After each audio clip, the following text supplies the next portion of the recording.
Hello and welcome to the Meet Your Species podcast. My name is Heath and today we have our final vintage edition podcast. Oh, finally! So today's guest is Darren Patterson. Now, Darren was somebody who I met and he was in the friend group that I was hanging with at the time in Atlanta. And I really appreciated this one aspect of Darren, which was that he has he's actually thought about certain things. Now, whether the conclusions he came to, you may agree or not agree with, but he stands by what he believes in, and that was something which was very, I really appreciate it when I find people like that. I think there's something to treasure. Even if you don't agree with someone, it doesn't really matter because they're willing to stand by it and also challenge you to change their mind. And he's also someone who's willing to change his mind if you can present a logical argument. So, that's something I really appreciated in him, and I hope you will too. So I want to just point out a few notes if you're watching the video.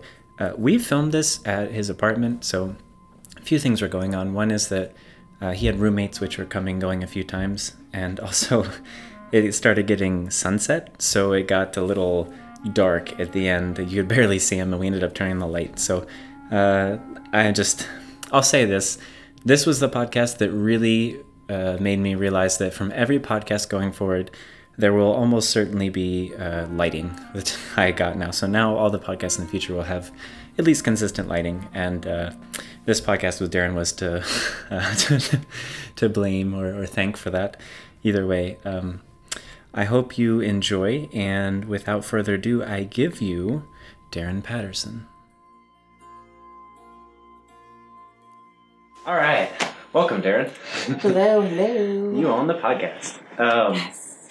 So, let us dive in, because you are one of the people I've been really wanting to have on here.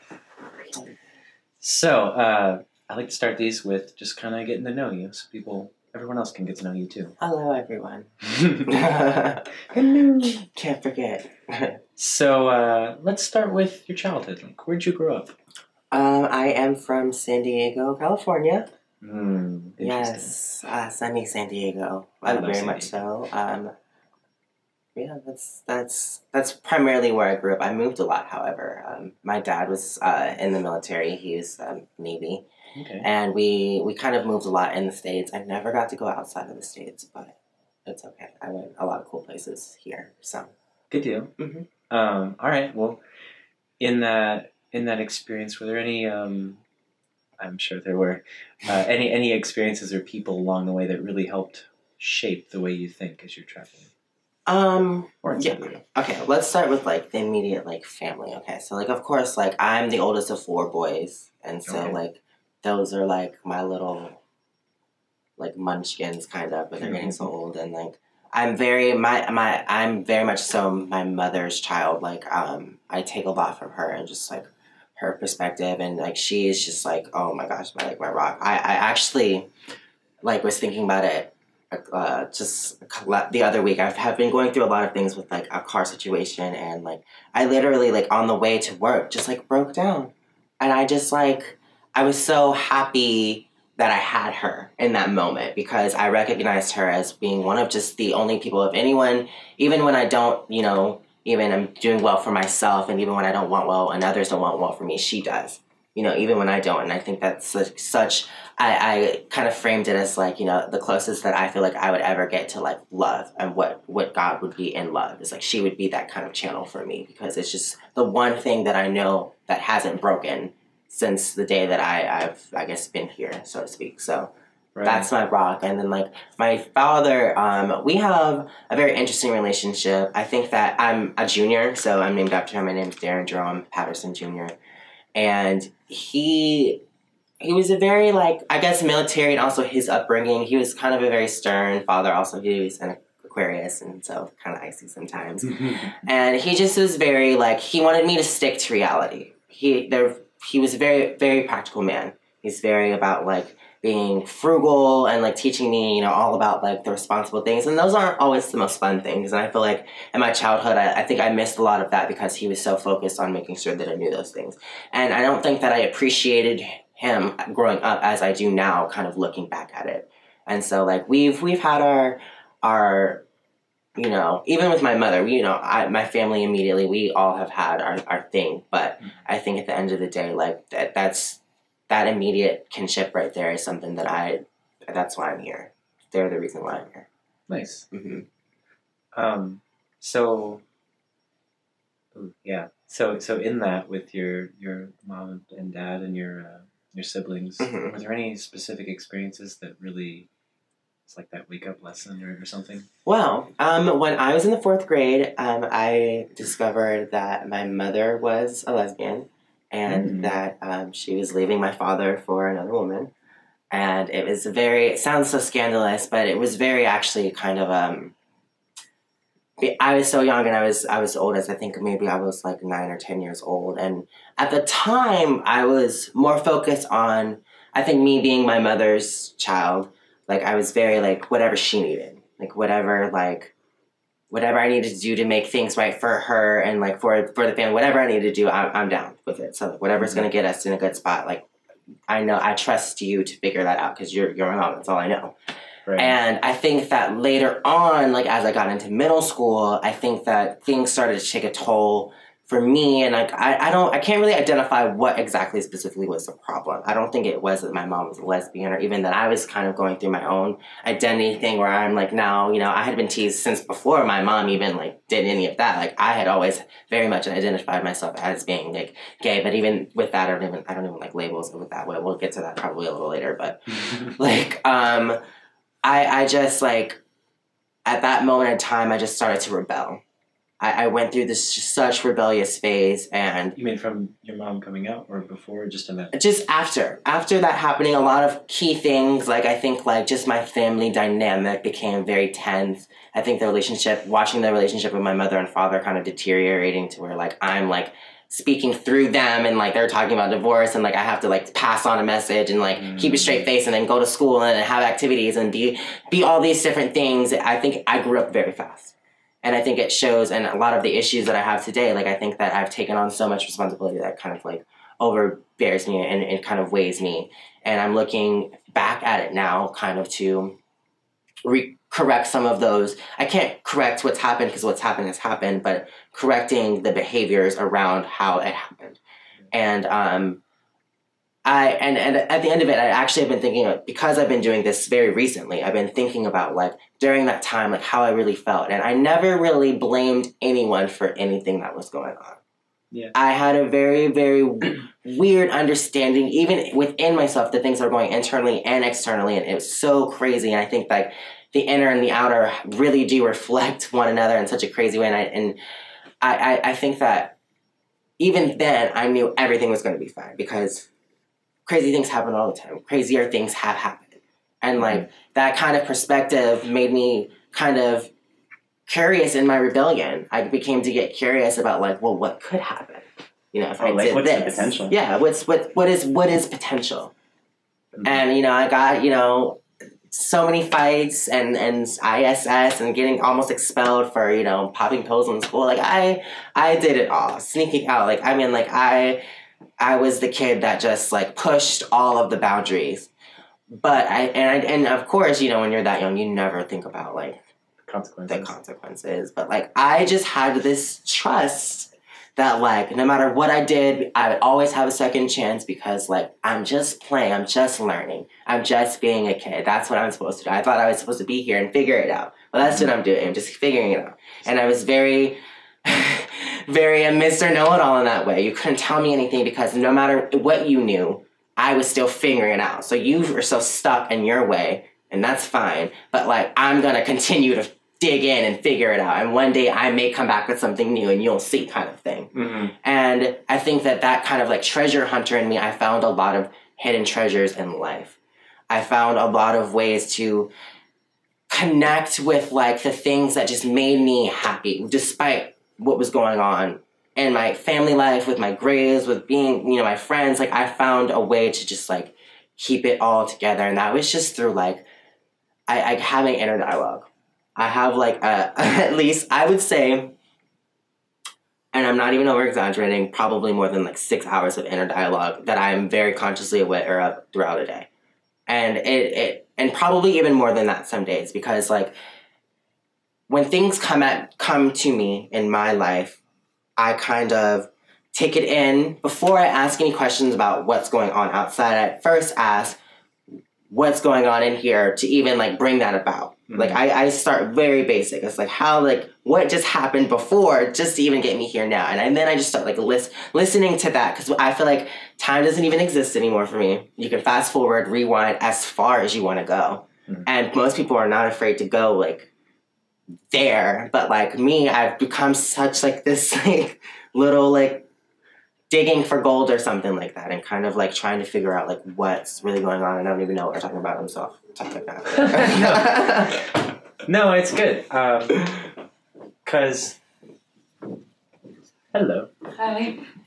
That whole inner dialogue and the way you communicate is very interesting, because most people aren't able to articulate their process on the inside simply because you just do it. You don't think about it. Yeah. Right? So the fact that you even think about that is really interesting. It helps see into how Darren thinks about the world. Yeah. You like to take things in, process them, try and be honest with yourself, I assume, right? Yeah. I was a weird one, like, and I think the other, I guess, kind of finish and follow up the question, like, the other people that really, like, were, like, there were my friends. Like, because I moved a lot, I kind of had to, like, make new friends all of the time. And even when, like, okay, so, like, I moved from San Diego, and then, like, I know I moved to, like, Louisiana when I was really young, so somewhere in between there, because that's where my dad's side of his family from. My mom's side is from San Diego. And then after that, I know we moved back to San Diego, moved all up and within that. Then went all the way to Virginia Beach. I was there in, like, the Norfolk area, Chesapeake Bay. My dad moved and we lived in there. Then after that, I moved to Savannah, Georgia, and I was there for basically 8th grade and half of 9th grade, and that's when I moved to Kennesaw for high school. And, like, throughout that time, like, my friends just, like, oh my gosh. Like, people, I think that's where I found, like, through my friends, my love for people.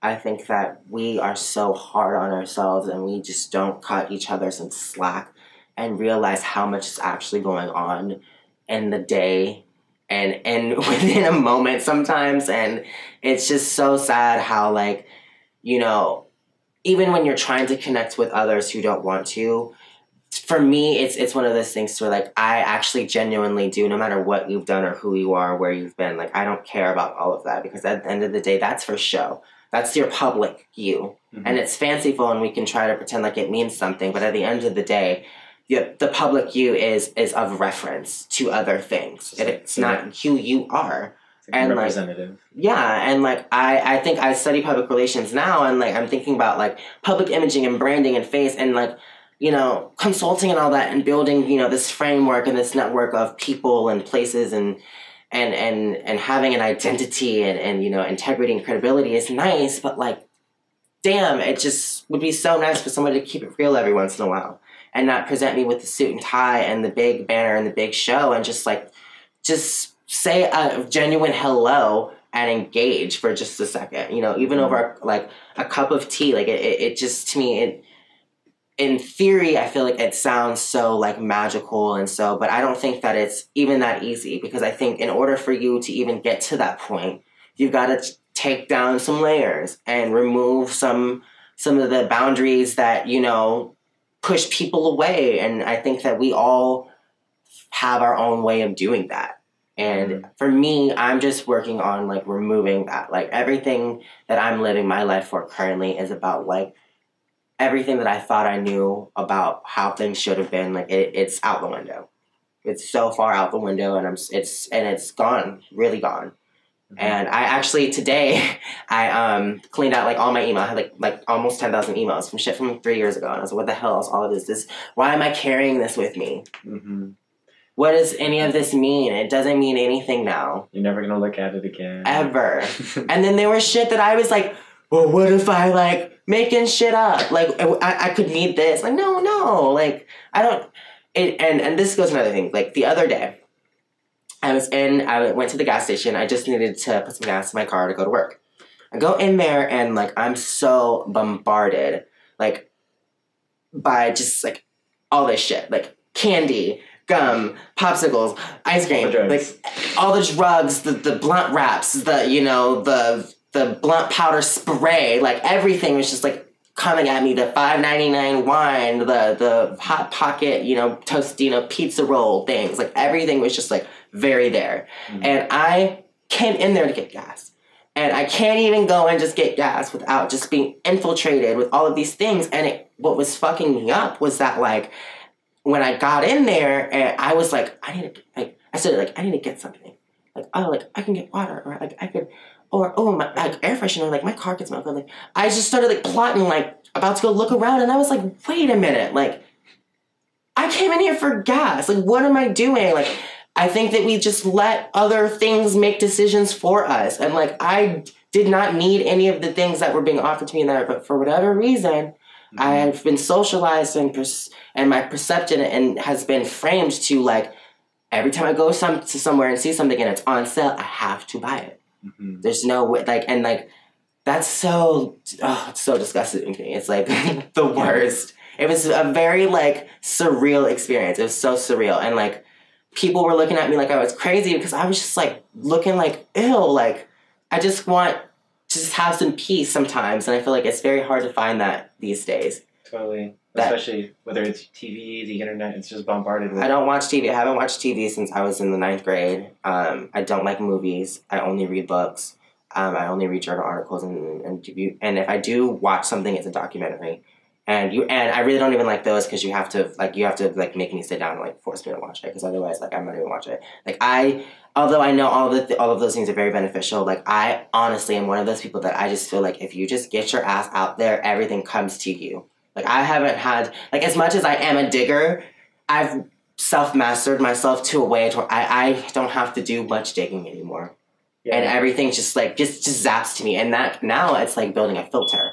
Now, like, when you start gaining this intuitive power, like, this kind of intuitive, using the laws of attraction and trying to, like, get these things to you. You want your life to be like this. You want your framework and the way your friends socialize, you want it to be like this, and you're trying to force it in. But at the same time, like, everything's process. So I've been just, like, trying to lay off and follow the process, not getting too involved, and at least being alert and aware. That's the only thing that I feel like is the key part about living, like, going about your day. Do what you gotta do. You don't even have to, like, we multitask and do things all the time. Nothing's wrong with what we're doing. It's just, like, I don't think that we're, like, alert and aware and active while we're doing it. Yeah, we're not awake. We're doing something else while we're doing things. Everybody's, like, hitting the snooze, just like, and I'm like, I woke up at 4 o'clock this morning. I don't know what time you all got up, but I got up at 4. And I hate getting up in the morning. Or at least I did. And I don't know what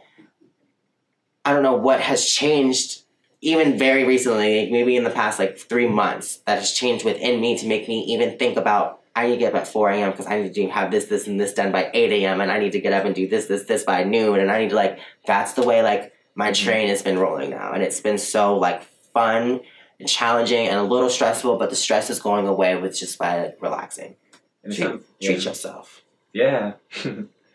There's been this big thing with me lately where I've realized that I kept loading up this big to-do list of all the things I want to get done, and then if I didn't get all of them done, which will never happen today, then I'm disappoined. And then if I'm trying to enjoy my time, like watch anything or just sit, I feel guilty, like thinking about all the things I'm supposed to be doing. I'm just like, wait, if I'm not going to cry about taking time for myself, why am I doing it at all? Yeah. Just be joyful about it. Yeah. And I think, like, with me, like, I have like, this list of all of these things that I want to do that I know, like, I would say a year, I want these things to happen, like, right, immediately. But I think, like, one of the things about even, like, going into the gas station, there's nothing wrong with having desire. There's nothing wrong with wanting anything. There's nothing wrong with, like, wanting to, like, I want to go to Dubai so bad this year. Like, I've got to go. And I may not make it this year, but there's nothing wrong with me wanting that. There's nothing... I think what would be wrong for me to, like, want it and try to force it and put myself under, like, a pressure cooker and then not get it, and that disappointment, just, like, people really set themselves up for that. It's like a self-sacrifice thing. It's so much of a risk to give yourself such an unachievable, unexpected like deadline. Mm-hmm. With no experience doing it before. Exactly. And then like I think about, you know, people's body images now, and everybody's just trying to like meet this mark. And like I'm sorry, but I just don't want to do that. I feel like so like I don't feel like I'm not a part of things anymore, but I feel like life makes it difficult like now to like want to be involved in things. It's just because like my needs have just like shifted, and I'm okay with it. And it was not an easy thing. Like I think that like life literally like tore my ass up, like, and was like, you know, before you will move anything, before you roll the dice, before you pick up another tarot card, before you do a damn thing, you're gonna fix this. And people get that same thing from their whatever source that they answer to, whether it be themselves, Allah, whoever. Everyone gets that message, and it's like, do you listen or do you not? Yeah. That's Judgment Day. Totally. Well, and it's just a simple, there's no right, there's no wrong, there's just consequences to your actions. Do you do it or do you not? Judgment Day. When you're called on the throne, are you going to do it or are you not? Yes or no? And it's so interesting because these books and shit be talking about shit that's so specific, but it's never, ever that specific for everybody. Like, come on. Like, we're not even using we're not even thinking of ourselves in a way to use common sense to, like, interpret books. Because that's why no one knows how to, everyone read 50 Shades of Grey, and I hate to even bring this up in this, but, like, of course everyone read it, and, like, I've heard so many things about it. It's a slander to women again, and blah, blah, blah. You know, it's wrong, the children, the Bible, and all of these, like, things, and I'm like... Just don't read it. Read it if you want to. There's nothing wrong with reading it. I am an American and I watch porn. And I have seen the shit that goes on in there. Some of it's like, whoa, and some of it's like, oh shit. Like, hopefully me and my boom one day might want to check it up and like see what happens. But like, come on now. Like, let's not be like fake about it. Like, yeah. I feel like sometimes people like enjoy being the devil's advocate. And I don't like that type of shit. It's like, the most that I want is for you have an opinion. That's the first thing. Like, I just expect for everybody to at least have an opinion about it. And even if you don't have an opinion about it, like, you don't even have to be interested, but like, damn, like, at least like have enough respect for yourself to like be involved. And like, if I don't necessarily want to be involved in a lot of things that go on planet Earth anymore. I really don't. It's all very mundane and silly and like weird to me now. But like at the same time, I'm not going to pretend like I'm not here, and that I'm not going to treat people with respect, and I'm not going to like be a good citizen and do my part to make sure that I'm maintaining what I can and doing for others what I can. Those things don't just fall out the window when you're trying to do the fight or flight thing and stay in your own zone. Mm-hmm. Those things shouldn't just go by the wayside because you're struggling. Like, no, no one gets a pass for being a shitty person. Like, that shouldn't ever be a thing. Yeah. And that's happening quite a bit.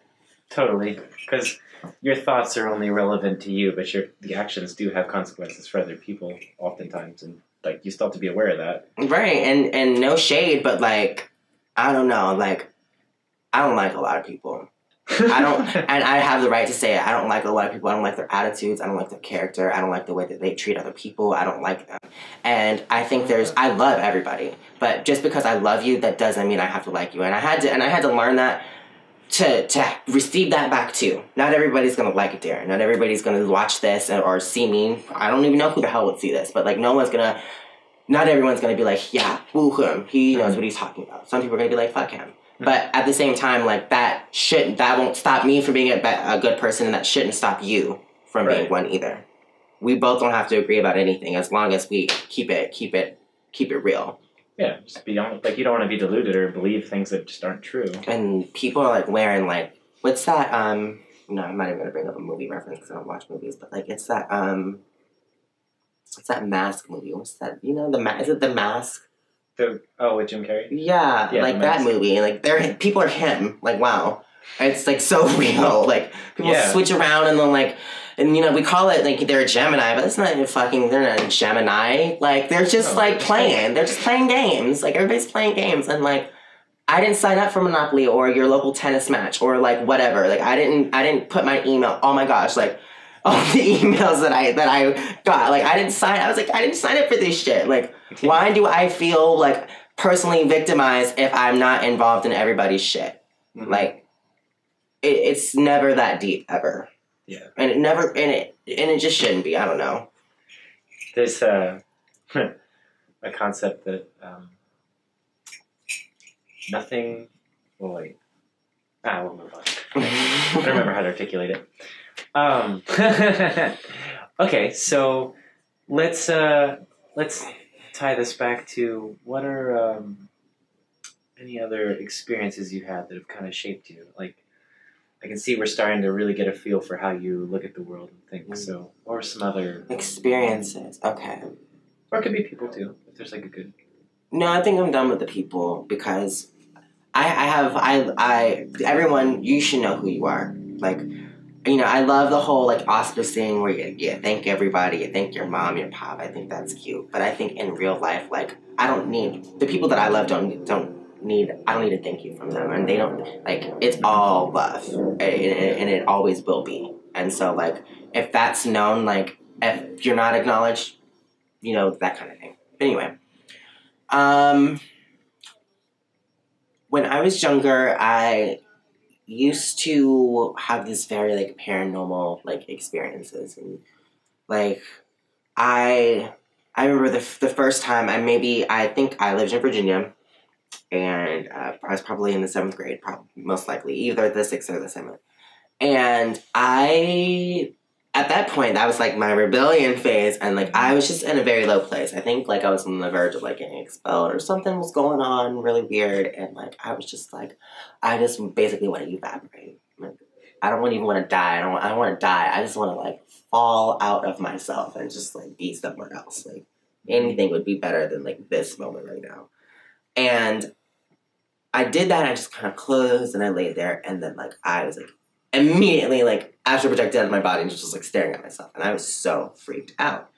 And it happened so instantly, like, simultaneously, as soon as I just wanted it so bad, it was just, like, when I was like, no, well, this, be careful what you wish for, you know, type of thing, like, this isn't supposed to happen.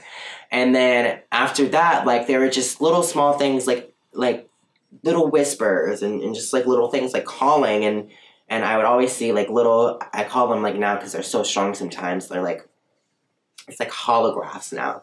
Holographic, like, images. Like, it's, like, almost like mist if light was shining on it, and it's, like, thick but reflective. It's very, like, interesting, and they're these, like, massive orb type of things. But anyway. And where do you see this? Where or when do you see this?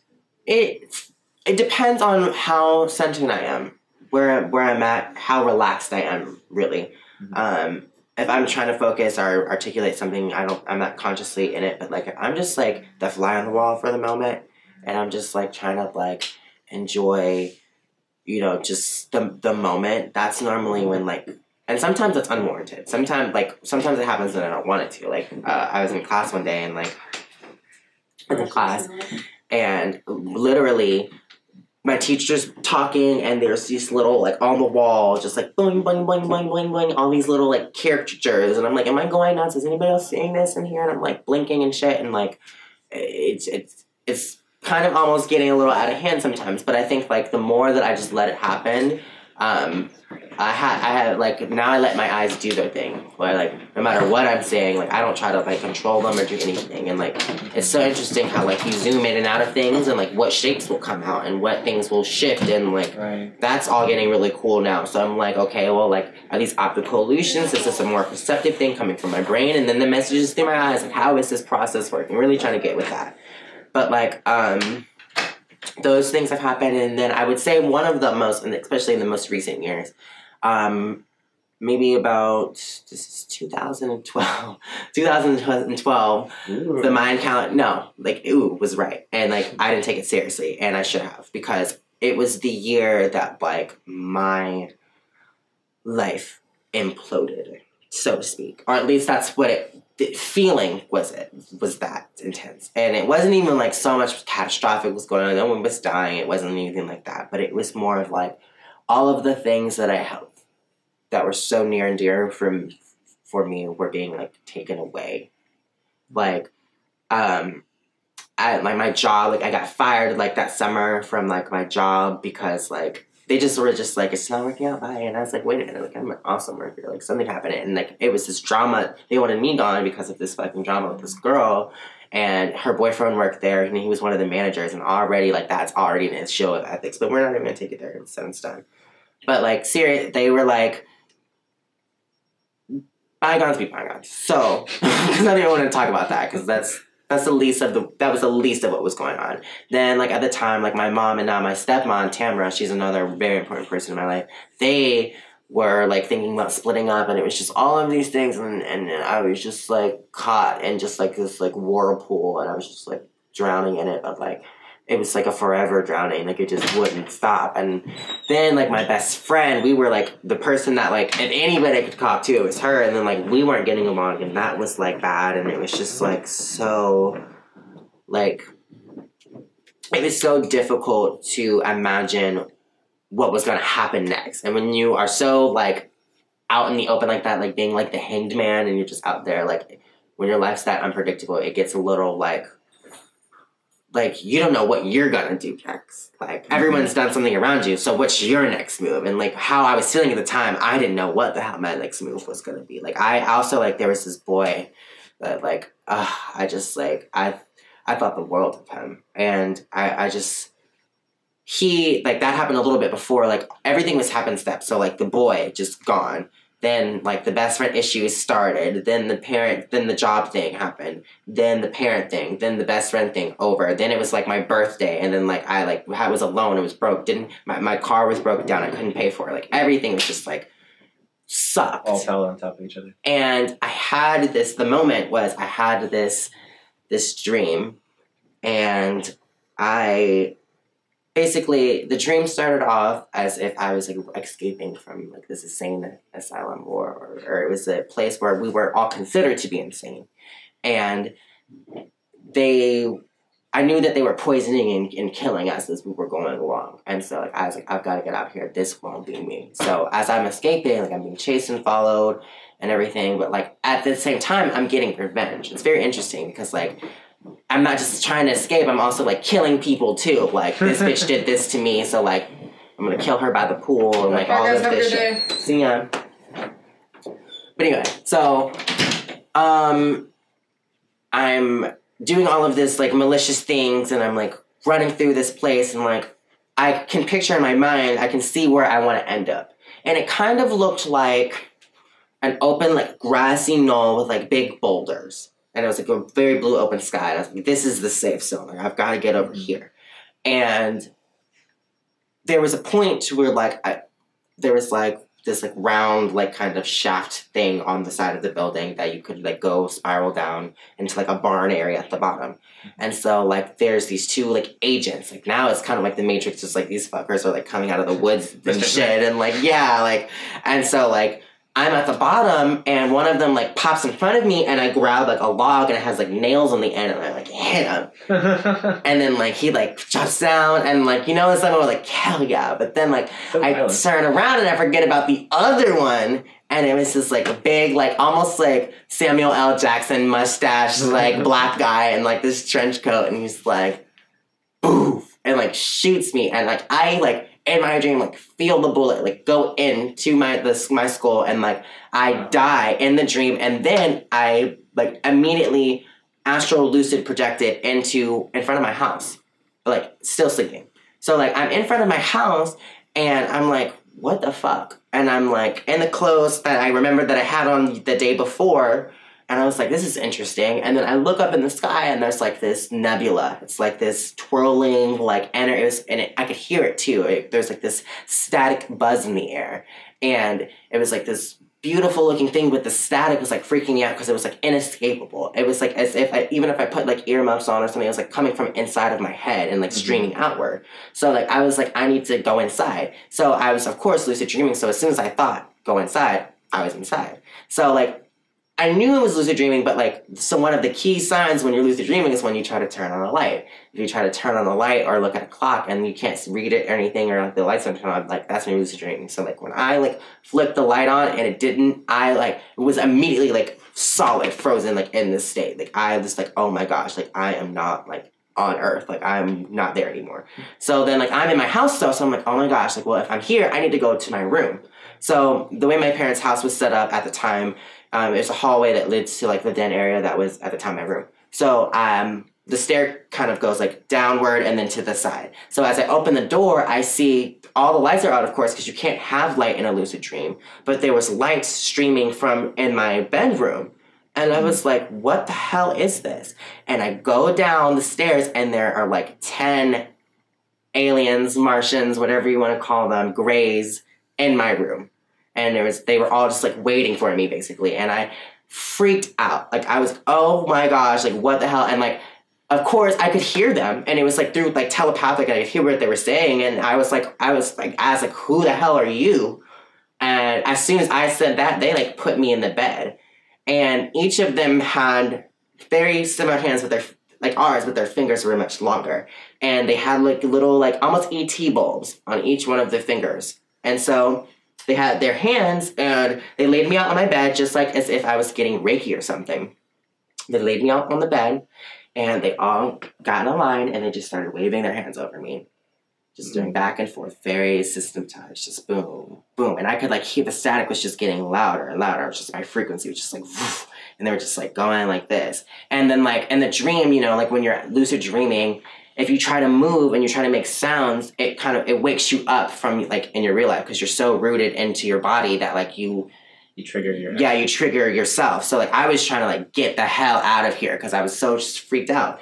And every time I would move, it would be as if something was draining the life force out of me. So I'd like move, and then I'd be like sink back in. And then when I would try to move, they would back up, and I would move, and then I would sink in, and they would wait until I was like relax again, and then they would come back, and they just kept going. Interesting. And they did it, and I kept trying to move, and every time I would move, they would just stand back, wait for me, my energy to just get drained again, and then come back. And on the third time, the last time, one of them, which I knew was like the leader, because like he just had this like very like crown thing, like his head was like very like commando type of thing, and like he came up to me, he started at my feet. And this time, he put his head over my body and his hands, and he went like this, and got up to my face, like this close. And like, that's when I was like, ooh, like freaking out. And then like, my energy, I was freaked out so hard, my energy like immediately drained. So like, I like was done. And like, all I could do was watch them. Like, I could not move, could not feel my body, was in complete paralysis, and I was just watching them. And they literally, like, there was a sliding door that goes outside into the woods in my den. They didn't disappear. They didn't they walked out of my patio. Like, walked out, like, as if, like, bye, and slid the door and everything. I literally, okay, so the way that I was turned over in paralysis, because I tried to move, I shifted over, like this, in my bed. So, like, my bed is facing, like, where the sliding door would be to, like, the left over here. And all I do when I wake up is I just go, and I'm in the same position that I was in my dream. Oh. And all I didn't like wake up. I just like opened my eyes, and I was just looking into the same view. And I was like, that was like, I had to call my best friend. Like, even though we were fighting, like, I didn't care what was going on. Like, I had to call her. So like, how did you know that if it was exactly the same as where you were in my bedroom? Yeah, like it was like the way like the dream ended. Like, cause like when they left, like I was like, I gotta get out of here, and I just like. Oh, then you were. And I just was in my room. But how'd you know that was real and not? Because like I like after I like got up, it was like daylight. That's what it was. It wasn't daylight in my dream. Like it was like that nebula when I was outside. Like it was like everything was gray. And the only thing that was color was that nebula. Interesting. So like even when I got in my house, everything that was brown or anything color was all grayscale. They were gray. Everything was gray. And the only thing that was light was the light on their fingers and then that nebula in the sky. Interesting. So when I got up, everything was like in full color again. And I was like, oh my gosh, like what has happened to me? I mean, like we did like, me and her spent like 3 hours on the phone, like looking at articles because like we were both very like you look up the links. We gotta search this. Start with Dream Mood. Start here. Start Cafe Astrology. Start Bibliotickets. Like, start going all the resources that we knew, all the books, all the documentaries. Like, just pulling it all up. And like, I later had Rhonda Lee. She is a intuitive healer. She does dream analysis. She does aura photography and chakra studies. Her book is Believe in Your Dreams, and she lives in Woodstock. And I worked at a metaphysical store in Woodstock called Forever in a Day. It's off of Highway 92. And when I worked there, I got to have discounts with readings and everything, and I wanted to talk with Rhonda about it. So I got an aura photography. I've gotten it done twice now. It's really awesome. It's like $35 gets you get to see all of your chakras visible, your whole aura, the color of everything going on in your inner systems, your energy balance, your yin and yang, everything, all your physical and metaphysical systems. How do you see it? It's digital. It's like, I don't know if it's like thermal or more as vibrational, and then the vibrations are fit with the color. So the color and sound vibrations all link up, and it shows the radius and the range of how the light would stretch to create the color. So like, that's how it kind of configures over the body, and like the energy centers, because of the magnetics in your body, it's able to pick up where each chakra center would be and locate what vibration and tune was within that area. I think that's how it worked. That could be completely wrong, but it's interesting though. It would be an interesting concept. But anyway, long story short, I talked to her about that specific dream, and there was another dream that I also had, and with one of my best friends, Julia, who's also a roommate, and there was a crystal city. Like, we were in an apartment complex, like walking, trying to get home, and then all of a sudden, like, it started to rain, and we're like, let's get under the cover, like, to get out of the rain. And as it started to rain, the rain got spiky, like little like icicles. No, like long splinter things. Okay. And they were like needles, and they like almost like hurt a little bit. So like, we had to like get out of this, and like we got under cover, and then people started to come out, because you could like hear them like fall on the ground, like little taps or whatever. And then like as they hit the ground, they would like melt and like form jelly. And like, it was like this translucent like jelly kind of like bubble like things, and then it started to crystallize. And as it shaped and formed, it started to build a crystal city around us. And then water, like all of like where the concrete was, became water. And so I told her about that dream, and I kind of linked it with the other dream that I had that recent time. And she basically said that it could have been a connection with my past in Atlantis, and maybe I've had a past in Atlantis. And with that other dream with like the Greys, or I don't even know who they were, but she said they were probably one of my intergalactic families, could be. Then they were visiting, maybe my energy centers were I was in such a low place at that time. So she said, me being probably a very well-connected, intergalactic being, they couldn't let me like fade away. They like came in to kind of like save me. And then I was like, well, like, how often do you think, they've contacted me or anything like that? Like, I've always wanted to kind of like find out more about that. And like, I've done meditations, I've done so many different things, but I have yet to have a similar experience. It was really like no other. And like, I don't know if, they watch this, but like, hey, like I'm around,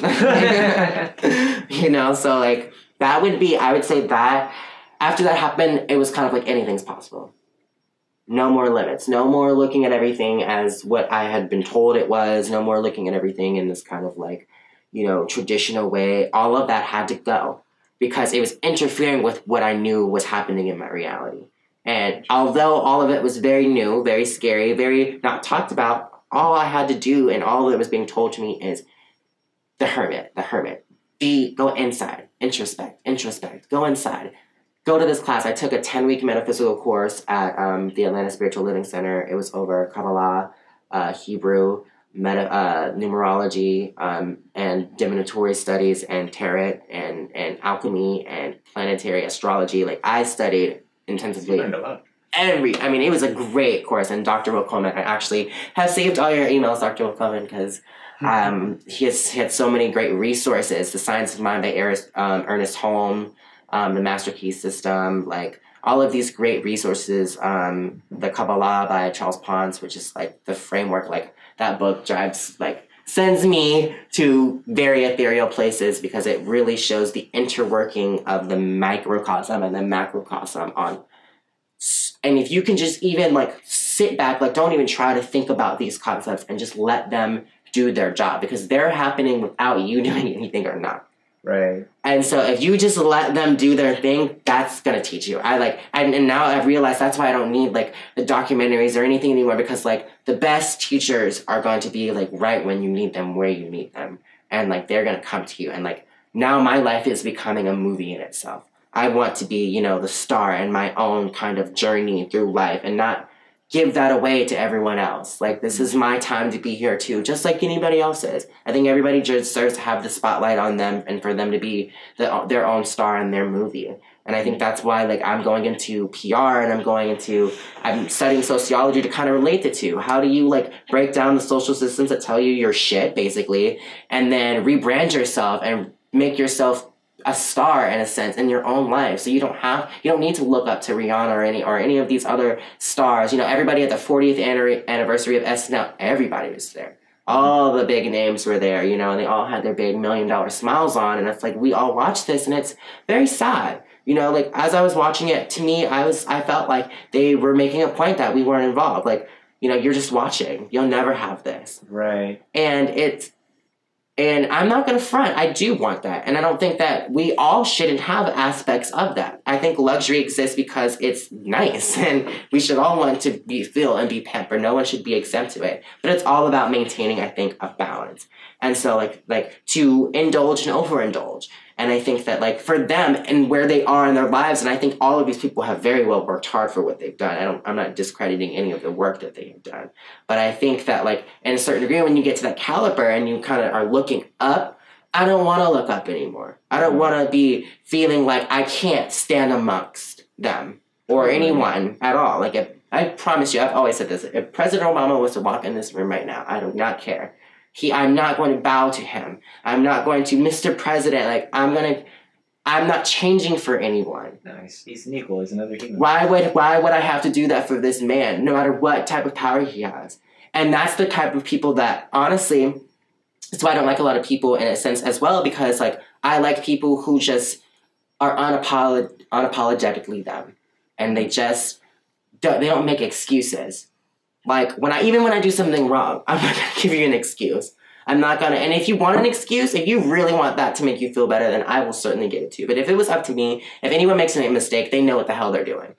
They knew what they were doing when they were doing what they were doing. So it's kind of like, you can make a choice to be fake about it and be like, oh, I'm sorry, like, I didn't, and make all these excuses, or you can just be like, fuck, I fucked up, won't happen again. I respect that. That is the type of, if you want to hang around me, if you think like that, if you think like that, please, I love to have you around, because it's just getting thin. Like, it's so thin now. Like, it's like picking over, the picked over leftover vegetables at the grocery store. It's like, ew. It's like, where's the good shit, anymore? Like, why am I not enjoying not only the good shit in life, but the good people in life? But, like, just as much as that all is happening on the outside, it's all happening on the inside. And I'm so very aware of that now. And I think just as I'm changing me, the people are changing, the situations are changing, the luxuries are changing, the money's changing. It's all very nice, but it's all work. And I see now that for these people to be heavily mediated, and I study mass media and to know what it takes to get up there and be a part of influence and, like, social influence and to take charge, it takes perseverance, it takes integrity, and it takes a little bit of temperance, a little bit of patience. Rome, nothing happens overnight. And I think that that's the thing that fucks people up, is because everyone wants the quick fix. Everyone wants the, like, like the lottery ticket, or, that, brand new. I remember when I was, like, doing HGTV, like, I want a house in, like, the Hamptons, like, things like that. And it's like, wow, what wishful thinking, when you could actually be doing something in your everyday life to, like, get that house if you really wanted it. Totally. I find it funny that people like to look up to characters in stories or movies or TV shows or whatever. And the one thing that I see in common with almost everyone that you'd even remotely want to be like is that they're never watching TV. They're never sitting watching other people live their life. Honestly, that's brilliant. I never even thought about it in that way. And that's why I think that's in a sense why I don't I can't sit and watch 50. I want my own 50 Shades of Grey. And there's a man out there who will get the 50 Shades of Grey when the time comes. You know what I mean? And, like, I don't need to live through, you know, these things and people. Like, it's... everything comes with time. And if you don't believe that and you don't... and, like, you wait for it to come to you, it passes you by. And then you settle, and then you end up with someone or something that isn't pleasing you. And you ask why. Well, like, you didn't even, like, pay attention. Yeah. You didn't even connect with it. Definitely. Well, then on top of it, and if you're ever suffering, it all comes from the inside. So Right. you'll never find external things to fix that. Right. And it's so weird because I keep asking myself, like, who the hell am I? Like, I fucking live on a couch right now. Like, I am broke. I'm in debt. I've got so many, like I said, I grew up so fast, and I've got all of these adult bills and adult responsibilities just in my face. And as much as I, like, even want to say I care about any of it, I don't, simply because of the fact that, like, I am just so aware of, like, it, to me now, life is process over product. I'm not trying to come home and get the gold star. When I take, oh my gosh, I'm the worst student. Like, I'm failing. By the way, I read all my books. Like, all the books that I get in college, I go through every page. And, some pages just, like, aren't, but, like, most pages I'm reading.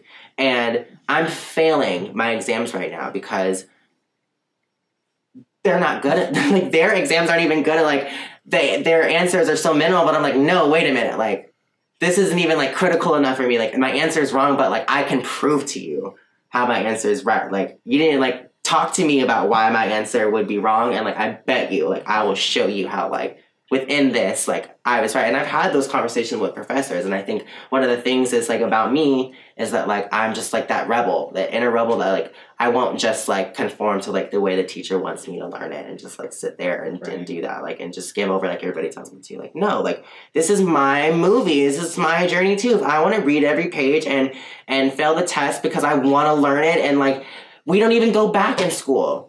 You give me a test, I fail. You don't even go back and tell me what I did wrong. So I never learned it. You don't care about me learning. Don't lie to me. Don't take my money and then spit in my face. Yeah. And that's what's happening to everybody.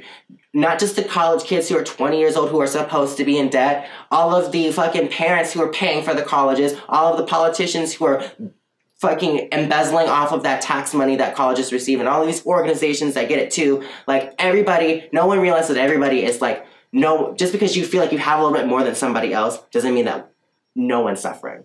Mm-hmm. Like, and everybody just has it good. It doesn't work like that. And like, I haven't heard one person this year, 2015, that has like even come close to saying anything close to that to me in conversation ever. Anything that I've said thus far, no one has even, except for like my friends. But like, honestly, I have initiated the thoughts to them. And there are specific friends, like my friend Mishka, she's my ally. Like, we study this every day. Like, we take this so seriously. And, call us indigo children. There's so many new age spirit kids. There's all of these names, but like, we don't even want it. I don't want a name. Like, right, by trying to label something. I don't want your names. I don't want your labels. I don't want anything of imagination to be projected onto me. That's not what I want. What I want is for everybody to do things beneficial for themselves and other people. All the extras, keep to yourself. Nobody cares. I don't care. Like, there's drama going on even in my house right now, and I'm gonna let you guys know. Like, I don't care. Like, at the end of the day, like, people are gonna do what they want to do, regardless of whether or not they spend an minute of time, Mike Brown situation, thinking about what they're going to do, or they spend 15 years thinking about what they're going to do. They're going to do it. And I'm just trying to figure out next, like, I don't know what the hell I'm going to do. Because, like, it's very, like, I don't want anybody fucking up, like, my shit. Because I've worked very hard to collect and get my ass out there and do this research and really study this shit and be proactive in it. And, like, I'm not affiliated with any organization right now. And, of course, like, I'm not fucking helping out in missionary camps in Africa, no. But I am doing, I think, what's kind of, in a way, better than all of that. It's actually knowing that I want that. What do the fuck I want? Like, I'm still figuring that out. And, like, it's an ever-changing thing. It's the process of it that matters to me most than the end result. Because today, I want A, B, C, D. Tomorrow I want C, K, I. Like, Right. It's just not, there's so much that's just not computing these days to me anymore. Mm-hmm. It's just like, I don't know where I'm living, but it's just not like, it's not planet Earth anymore. This is somewhere else, and we need to wake up. Mm-hmm. It's somewhere very different. Well, that's a good transition. So let's move into present and lead, because you touched on school, which Mhm. you're in right now, right? Mm-hmm. And Kennesaw State. yeah, but that's a very real issue. You bring up lots of good points. So let's talk about where you're at right now and what things like issues with school you're dealing with. Keep going down that. With school, I have like this love-hate relationship with it. Because I genuinely am one of those people that love to learn. I love to be engaged in the pathways of knowledge. I just think it's just like the bomb. And then like I also want to do well, but not to like the standards that someone else wants me to do it. And like it's just, school should be so much more ambiguous to me. For me, it's too structured.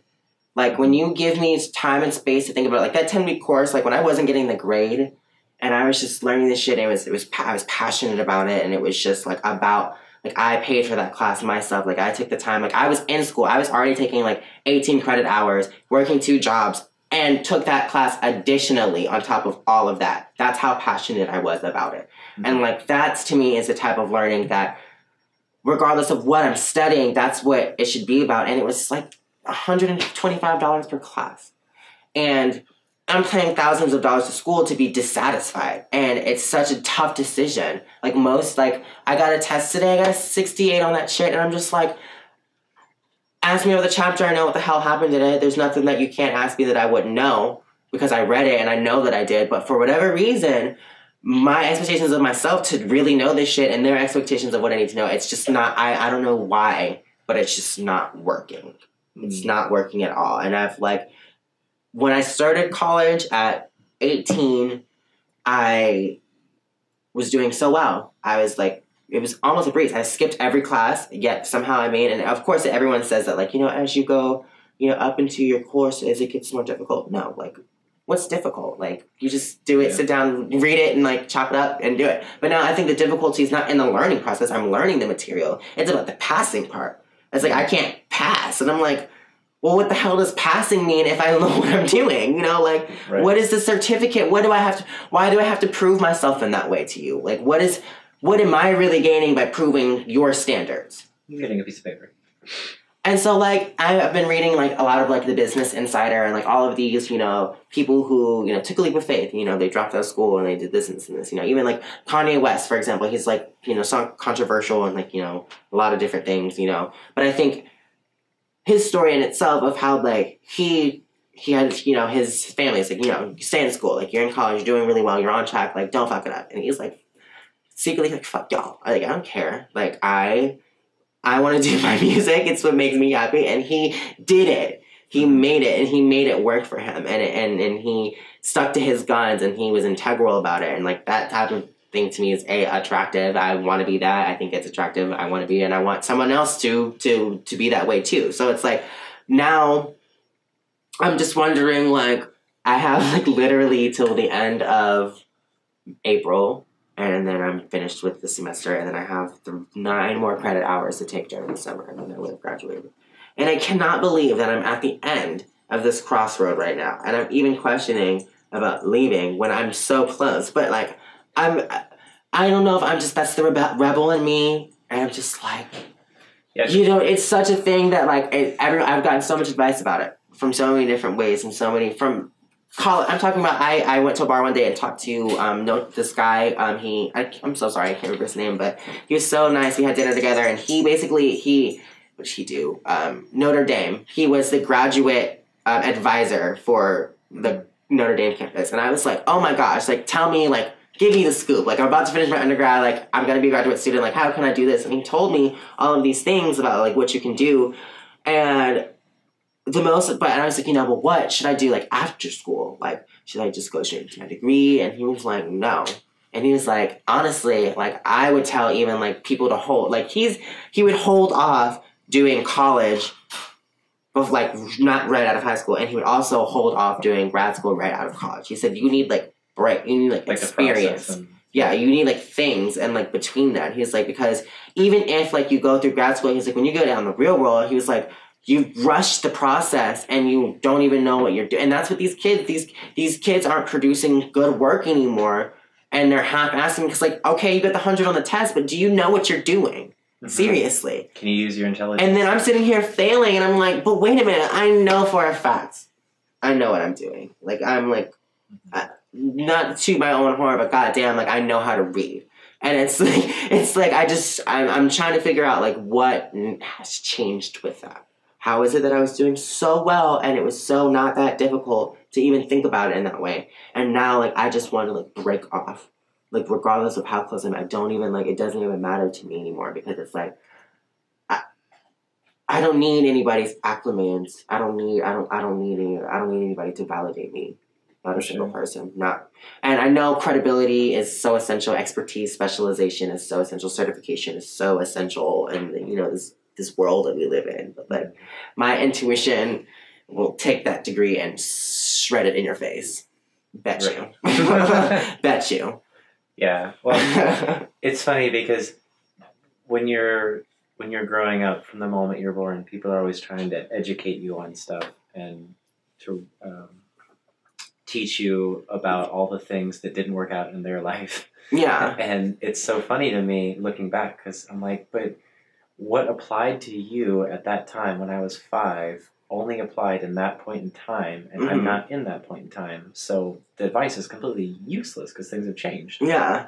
Meanwhile, you've made this more difficult for me as an adult. I have to go back and figure out this stuff. That's exactly what I was talking about in yoga today. And in addition, I had this dream. This is another significant moment, a very recent moment, because I think it's so lame and weird because, like, when I was younger, so I went through a lot of, like, phases as a child, and I'm still going through my phases, but, like, I had this phase when I would stay at my grandma's house during the summer when I was, like, maybe, like, you know, 8 or 9, and I would read the encyclopedia because I just thought that if I knew a lot of words, then people would think I was cool. And then I wanted to be a paleontologist, so I had my Barney that I still had when I was, like, 9. And then I had, like, this book on, like, you know, like, how do you, like, brush off the bones and all of that stuff. And I had this dream the other, like, maybe 2 or 3 nights ago about dinosaurs. And literally, like, my life was Jurassic Park.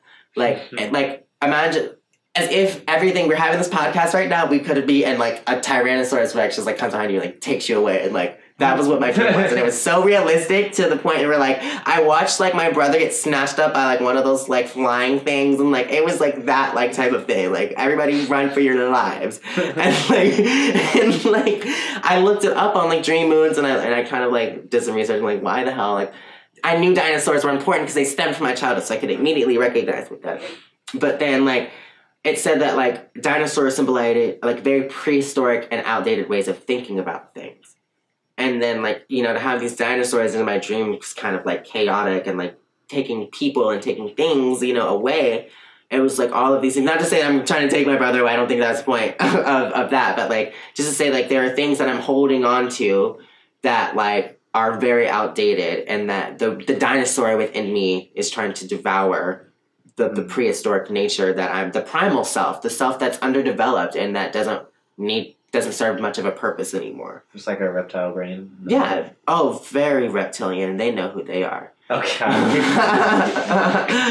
But, yeah, very reptilian. So, actually, when I was talking with my roommate today, and I said, like, the reptilians, and I was like, I'm not afraid to say it. And, like, I'm not afraid to say it. Like, I just meant the second part of your brain, but... Yeah, but no, I'm saying that earlier, like, even I was like, oh my gosh, like, the reptilian way of thinking, like, oh my gosh, it's like, it just made sense to me. It all linked in. Like, even the ideas of some of the principles that are behind that very patriarchal society, dominated male, muscular, man, macho, everyone destroy all things type of thing. And so, like, I immediately, like, it's so weird how, like, now, like, I have a dream and I'll remember it. and I'll be able to analyze it, take it with me, put it in my back pocket, and work on it, and keep it fucking moving, and not have to stress about it. Because think of people who have, like, night terrors. I can imagine having a terrible dream.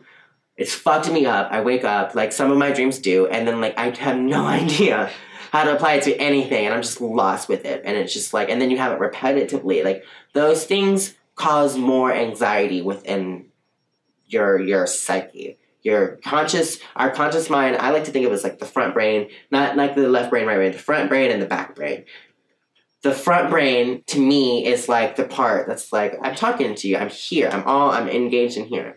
But, like, back here, there's, like, this guy, and he's, like, hey, like, I got your back, like, don't worry, like, I'm gonna filter this out the best that I can, just, like, be careful type of thing. Like, watch where you keep your headlight on type of thing. You know, like, headlight, taillight. And, like, I have been, like, kind of training my mind to move as a vehicle. Even when I am still, it's moving, it's going somewhere, it's projecting itself, it's on a path, it's on a road. Right. I can go left, I can go right, I can back up, I can do whatever I need to do on this road in my life, in my mind. But you're driving. But I'm driving, and I'm not letting anybody, because that's when it gets dangerous. When other people are driving for you, and you have, you know, a bunch of people who are thinking and impressioning you and influencing you. Sometimes it is for your benefit. Sometimes people genuinely are interested in helping you, but sometimes, like, what worked for you doesn't work for the person next to you. You know, right. That's what I kind of, like, I always say, well, you know, why don't I become a motivational speaker and go around and talk to people and help people and, like, create a program and all that shit. And I'm like, well, like, I can help a lot of people, yes, but, like, I want to focus more on, like, how someone can create their own thing, because, like, even though what works for me, and you can get close, but, like, we will never actually, like, have that same methodology. Right. There's no way. So that's an unrealistic expectation that we all try to meet. We all try to marginalize and standardize and say that, well, if someone got close enough, then everybody try to get to this, and if you can't, then, like, work harder, you know. Yeah, too bad. It's your fault because you didn't do this or that, and derp. And it's so, and, like, that's not how I used to do that. I used to be so critical and so hard on myself, and I don't think that please be critical on yourself, people. Please be, you know, willing to ask the big questions, confront the things and the people and the situations in your life that are, you know, some of which you're tired of, some of which you have to make an apology. Some of which, you know, you have to show concern for. Some of which you've got to get off your ass for, like, or tell that person that you love them and that you mean it, and, like, no matter what was said the day before, like, you still love them. Like, those things are so much more important to me than, like, trying to help people, like, find themselves, brand themselves, get a new Maserati. Like, some guy that he was in his garage. Have you seen that? Like, it was on YouTube. And it was, like, this guy. Commercial, like, he's talking up, like, I have a Ferrari and a Lamborghini. Yeah, like, I don't give a fuck. Like, get off my screen. But you know what? I watched his thing, and he had a lot of things. He said something about mentors. He said something that stuck with me, and that I have been praying to the universe to bring me a mentor. I really think that sometimes when you have an influence in your life that's able to, they don't necessarily force you to do anything, but they guide you. It's like the strength card, the tarot card strength, where, like, you have this, you know, this pure woman who's of very high state and very, like, powerful, and she's like the white witch, so to speak, and she's holding this lion and she's opening its mouth, but she's not, like, there's no struggle. She's directing this lion. She's not even forcing it. He's willing to do it because she knows how it needs to be done. Right. Type of thing. And so, like, I don't mind someone showing me, like, you know, the practical, like legalities and documentation and certain regulation that you have to follow in order to establish a foundation. But as far as, like, no one's going to interfere with my vision, because, like, at the end of the day, like, that's your life. That's your livelihood. You're giving away your livelihood. Even if that person has the best intentions for you, I still feel like, in a sense, you're giving away the essence at which you're living for. You're not living for them to tell you how to do it. You're living for yourself to figure it out. And you can be influenced, but don't let them do it for you. I don't want anyone to do anything for me. Because you have to live with the consequences, not them. Right. If I fuck up, like, they told me to do it and I didn't do it right, for example, I have no one to blame but me, because I'm the one who listened and did it, and they didn't do it. I did it. Yeah. And it's like and then like you're caught red-handed and like everybody's looking at you like, oh my gosh. And you're like, well, I was just like following what this guy says because, he knows what he's talking about, but like. Maybe they don't. Maybe they don't. Ooh, Barry Brandon, honey. He said it. He was like, and if I'd agree with you, maybe we'd both be wrong. He said that the other day on Facebook, and I was like, hell yeah. Maybe if I did agree with you, then we'd both fucking be wrong. So you know what? I'm just gonna do what I gotta do. Like, and you can do whatever, but like, and I think that's another thing. Like, people don't know how to like not make things like take things personal. And even sometimes myself included, where like if you say no or if you reject an offer or you get rejected or there's some kind of inconsistency in like the way that you are communicating, there's a lot of like hard feelings that's like and it's just like icy and friction and it's like you feel chafed almost and it's uncomfortable. Well, it's so silly when people like I've noticed this where I'll talk to people and offer them something and they'll be like, yeah, totally, and no follow through because they don't really want to do it and they're not being honest and that's wasting my time. And now I'm like, whatever, because I have to let it go. I can't hold on to that. Yeah, but it sucks. See, that's the thing. Like we like it sucks that you have to say, well, there's nothing I can do, but like, you shouldn't even have to like do that. Like I find myself hearing I'm sorry so much more often than I'm hearing, you're welcome. And it's like I know for me no one's perfect. Like no one is, and I understand that, but like there are so many things within reach. There's so many things in your day that you could have done to make sure that if you said you were going to do something, you were going to do it. And that's why I meant like why like people are going to do what they're going to do regardless of how much money is on the table. Like they're going to do it. And I keep asking myself, what are you going to do? What are you going to do? What are you going to do? And it's just echoing. It's just echoing out into space. And I'm just like waiting to like hear something back right now. Because it's very like, it's so far. I'm so far reaching right now. I'm like in like off by Pluto somewhere. And like, I think I'm so far off this. It's like the Earth is seeming so distant now. Yeah. You might as well call it something else because on Pluto, Earth is not Earth. It's the pale blue dot. It's the pale, yes. And if that's the case, then why are we even calling this Earth? What is this place? Like, somebody tell me. Like, there's so many things that I'm just like, why don't we say that we don't know, but like, do we know? Or are we just like hiding it and like avoiding the whole thing, the whole situation? Yeah. No, nobody knows anything. They all just think they know. Only a fool is confident that they know something. And I don't know a damn thing, man. I'm just trying to like, I'm just trying to pay my bills, pay my taxes, try to like keep a light buzz here and there and get my party on and learn as much as I can so that hopefully at the end of the day and I look back at my life, I don't say, wow, I fucked that up. Really.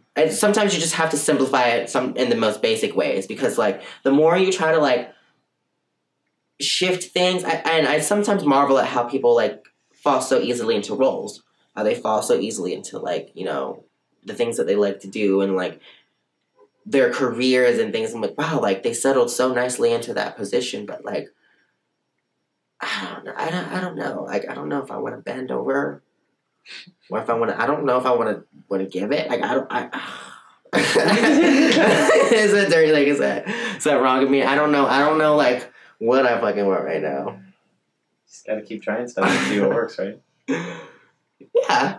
I mean, my mind is in the worst places right now. I'm such. It's all good. Fact number. Oh my gosh! And by the way, I want to say this because I feel like it needs to be said.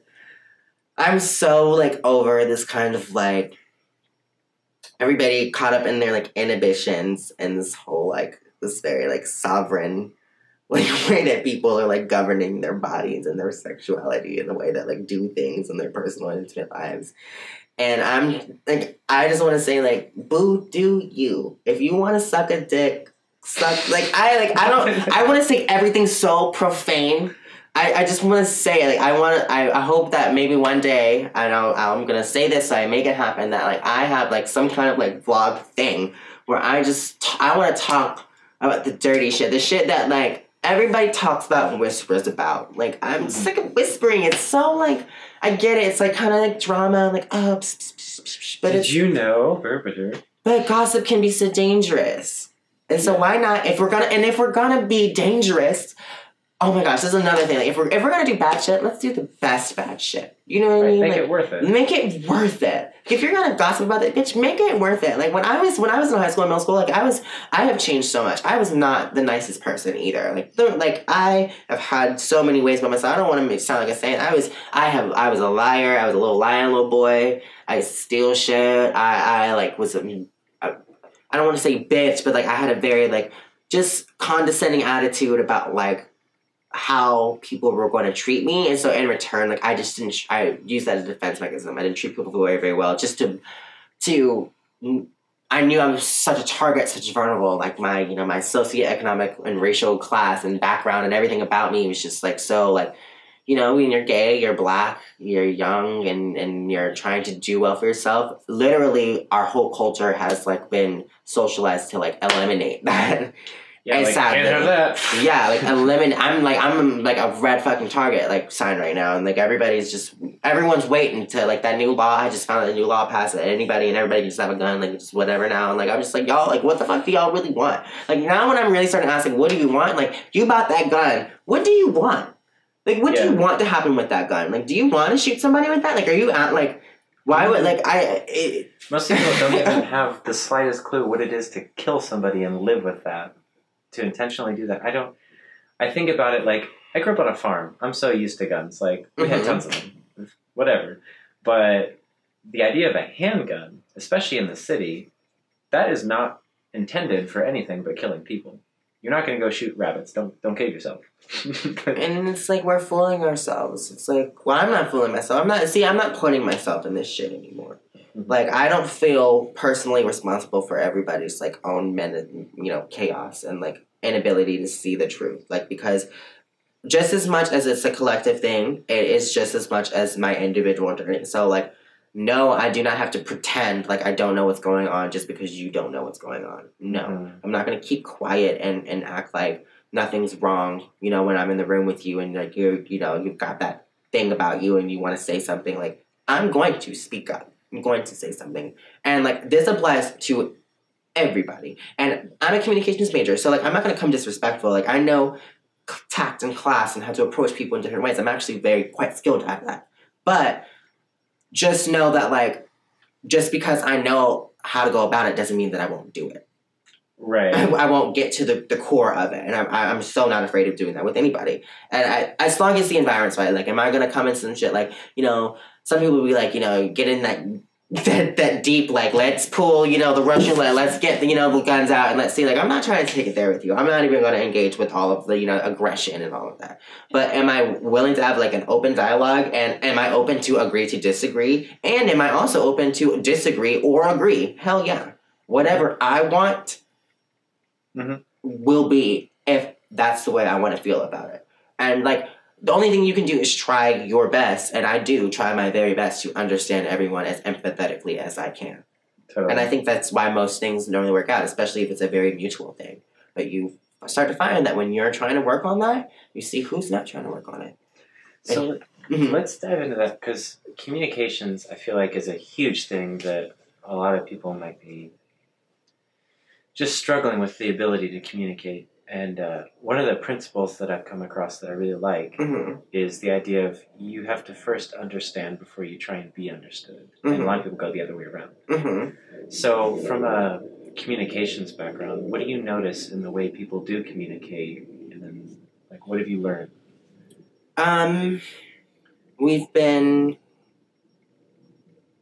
We were not held, okay, so I do believe that certain standards should be held up. One thing is, because we all have mouths, we all talk, and it's a mandatory, it's almost like a set law that we all are going to talk. We all agree that in some way or form we're going to have to do that. Everyone should at least know the same language or be able to, like, understand, like, the same words, and so to speak. Same basic knowledge. The same basic knowledge. Let's just start with that. I think that's key. And I think another thing that is key is, I don't think that an understanding is also necessarily was made, because some things, like I said, like some things have a time and a process and a thing. So you may say something one day, and you, like, when you get it out, you may say it, and that person may hate you in that moment. They may not see anything. You may not be friends at the end of it. You may sacrifice the whole thing about it, but if you know, you need to say it. Mm-hmm. And it needs to be communicated. And even if you don't know how, try. Mm-hmm. I think that the worst thing that people don't do is not communicate. I encourage all forms of communication as long as they are of civility and they don't become that aggressive, they don't get violent. You know, there's nothing. When I was in the 7th grade, I was on the debate team. Like, I have no problem with getting in a good, like, and I have no problem with being wrong at all. Mm-hmm. Like, even we've had conversations when we were going hiking, and, like, we had conversations, and, like, there were things that, like, I had perceived that I thought, and you've changed my perspective. And I will say that it's very difficult to do that, because I'm one of those people that I really do my research, but, like, I trusted you because I trusted myself to know that when something comes in and it gives that discord, that signal, I need to look into it. Gotcha. And so, like, your influence helps me validate it in a way and helps me remember and wake up, because at the end of the day, another thing about communication is that, like, to me, there is this such thing, and I know, Carl Jung, did he do it? The collective unconscious mind. His studies in the dream interpretations, like, the Red Book. I've been reading this book. Carl Jung, he's, like, one of the best. The great. And seriously, like, the whole idea that there is this mass amount of, like, collective stored information that everyone filters to and everyone has access to. Mm-hmm. That should have been the core basis of how we were socialized to think about communication. So elaborate on that. So, like, everything should have been in the beginning, like, if I was to learn how to talk when I was a child, I'm taught the words, I'm taught the symbols, I'm taught everything, but I'm also taught that things are not so finite, that because everything lives ambiguously in this cloud, one day, and sometimes this might mean one thing, we all kind of have that general knowledge, but it's not reinforced in a way that we are able to use it as a tool for communication. So it's like we are not fully communicating. It's like half-assed type of shit. Mm-hmm. It's like the slang, too, is another big thing that kind of, like, if you try to use other words ambiguously to interpret something else, you lose the core of it, and then the next thing you know, it could be anything. That's why bitch could be anything. Right. You know, you could be that bitch, you could be that bitch. Like, you could be so many of those things because, like, it's not set, and so then there can be miscommunication. Right. So, it could be, that's bad, yo, or it could be, that's bad. And, like, I studied Hebrew. I took Hebrew for 1 year at Kennesaw this past spring and fall. That just happened. And do not ask me to do it, because God only knows that 1 year of, like, basic level classes is not enough to learn that. But I studied it because every Hebrew word means something precise. And I'm not just talking about even the modern Hebrew. I'm talking about especially, like, the biblical Hebrew and the original script. Like, dalet, door. Like, every letter has a number and a set animal and a set, like, element. And, like, it has set finite things. So that when you're talking about it, people know exactly what you're talking about. There's no confusion. There is no confusion. Everything is so, like, too ambiguous. We're going too far out sometimes with the way that we go about language today. Mm-hmm. So then you have this weird language that we're all helping create together, and it's not quite there. And then you have people not actively listening and not actively participating in the conversation. And some are doing some of it, but it's not both of them to the fullest degree to make one just whole piece. Right. So you have these segmented things that are just the core basic, the way we identify with our symbols in our language, and then also the way that we are throwing it, like pong, the way that we send it to one another. So then, of course, you add in things like emotion gets in the way. Then you add in time, you add in text messaging, you add in, like, you know, Instagram and visuals. And so, like, all distortions. Now our communications is just, like, in this, like, now it's a big web. The web has gotten, as society has gotten bigger, the web. Well, the internet. The internet has gotten bigger. Mm-hmm. And now I think that we are at a shift. We're at a very critical time to where if we wanted to, we can really shift the way that we look at how we are communicating ideas and how we are fundamentalizing core issues. Because I think when, right now, gay marriage and, gender and sexuality and all of these things are a part of like society, and they're like these big, taboo topics. But it's only taboo because everything's so ambiguous. No one's really defining gender. No one's really defining gay like that. It's like, you're gay sometimes, or you're only gay in the locker room, or you're only gay with me on Saturdays, or you're only gay with me, because I'm black. Or like, it's so like... Right. But like, that also brings me to the question, well, like, communication, well, like, you have to define something, but it's become so hard, like, do we even communicate anymore? Yeah, or is everyone just talking at each other? And so, like, I'm not down to talk anymore. I'm down to feel. I feel so much. As much as I do talk, and I like to talk, and I talk a lot, and if you haven't noticed it, that's just how it is with me. But I'd rather not talk. I'd rather feel it out. I've felt things so much greater than the words that have ever come out of anybody's mouth. Totally. Well, because the experience and feeling is a language itself, just like math and words and everything. Another thing that just like got swept under the rug with the history books and everything That's else. not real. Only words are real. My words. And that's what I'm thinking. And that's why, to me, everyone's like faking it, because everyone knows this. That's a part of language. It's a part of communication. Everyone talks about it. It's in dialogue. But no one's talking about it with solutions. Like I'm saying, like, you have these tests and shit in class, and you're telling me global warming's an issue.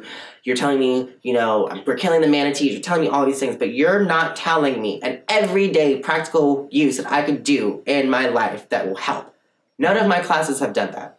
I have sat in these lecture classes, and you'll put your hand up, and you're like, okay, well, like, I can recycle, but what else can I do? And they don't have a damn clue. So what is the point of me sitting here listening to all of this and you're telling me that it's bad? You're just planting a seed.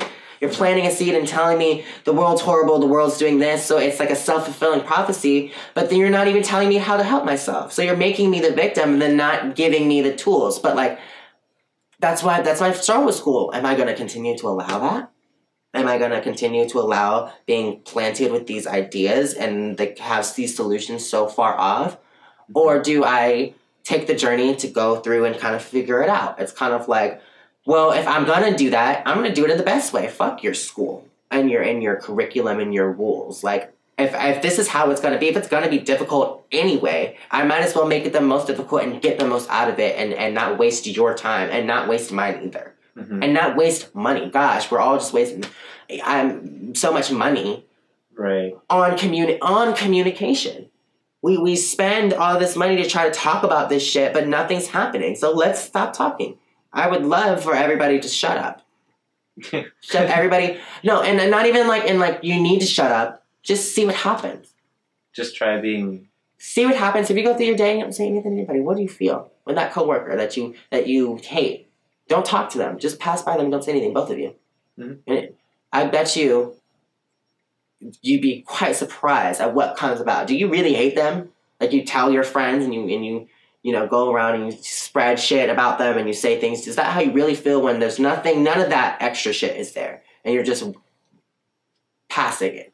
No communication. And we do things like that with people on the street and everything every day, but it's the dialogue of the mind also that gets in the way. That's another thing that I mean by in order for you to even effectively communicate, not on the outside, there's certain systems, the internal system, the external system, the framework of the system itself, and then also the laws and the policies that go behind that. Because if we're going to be a society, this is how it's going to be. If things change with the way that we do that, the laws have got to change too, and the laws are the things that are not changing. I think communication's changing and everything's happening on its own technology. Everything's going smoothly. But the only thing that's not keeping up to speed with this is the laws. And that's because some people don't want these laws to go out the door. Because if they go out, they lose. But no one, or at least the way I like to see it, no one's going to lose if everybody has more. Because everybody has more, then people will want to get more and they'll start producing more. Come on now. It's basic economics and I don't want to call myself a Marxist because that's very taboo and controversial. But I think that, damn, what a brilliant man to say that our economy could collapse simply by you have the labor class and you have the this high capitalist class and you work every day to the bone to get what they have, and you just give them more of what they have, and you never get what they have. And then, like, if you get tired and weak, then you're either stepped on by your neighbor, or in fact, if everybody gets tired and we're all stepping on each other, then the system itself will fail and everybody loses, because now no one's producing, they're not getting the benefits, and now you're not even getting any of the ones that you were at least, had the access to, that they gave you the access to. Meanwhile, we're destroying the planet and everything else. So tell me that man that wasn't saying shit. People who like want to get any, see, that's the thing. Like, people who want to dwell more further into it, you're missing the fucking point. The point is that at the end of the day, in order for things to change, the people who run the shit have to change. Yeah. Not even just like the everyday civilians, but like, who cares if I'm getting my life together if the people at the top who make the rules for me to live by aren't? Mm-hmm. That doesn't mean shit to me. So no, I'm not gonna like go above and beyond right now, especially if like they're not going the heart and the paint for me. Especially when they have, if I hear one more billion person going to, they're having $1 billion now, I've got all of these things. I'm like, damn, like, wow. That's why I'd be like, so you're gonna have all that money, you're gonna watch everybody just like sit around hoping and waiting for just one shot, not even the money, one shot to open a door so they can work for it. Because I don't want anybody to give anything to me. I don't want to. Some of my friends have sugar daddies, or I've had them, and like all of these things, or like college funds, and like as much as those things would be great, what a great like package to open up, or at least easy. I think that at the end of the day, like, everything that glitters isn't gold, and it's about time that like we take the spotlight off of the things so we can really see them for what they are outside of the light. Are they still shimmering at the end of the day? Does your light still shine in the darkness? That's like kind of poetic, but like it's kind of like some real shit. Like, are you able to still produce light and matter from yourself even when in the coldest and darkest times of your life? That's self-mastery. That's discipline. That's focus. That's enlightenment to me. It's like, are you able to be self-starting rather than needing something external to get you in some mood or whatever? Yeah, I don't like, as much as I'd like to say I want so many things, like I have so many wants, and there's like there's nothing wrong with wanting those things, but I want them for the right reasons. We don't want to need them. Yeah, definitely. I don't want to need them, and I want them because I feel like I've worked for them and I deserve them, and that it was me. I had a hand in my own shit, and I didn't just like let anybody like tell me where I was gonna be, even if it was the best opportunity in the world. Like, thank you. I would have, handouts are cool from now and again, but like, I don't know. There's something to me about like, you making what you've got the most that it is. And I've seen too many times, especially in media, where people transform their lives. And everybody wants to be them, and they see them, and they, you ask, and people have seminars, but like, you can have as many seminars. I could talk about this all day long if I want to, but until anyone does anything about it, until you do it, or like, it doesn't matter. Mm-hmm. So like, I'm like done talking. I don't want to talk. I want to like do or feel it. Because if I feel it, then you're going to do it if you feel it. Yeah. Well, that's the thing.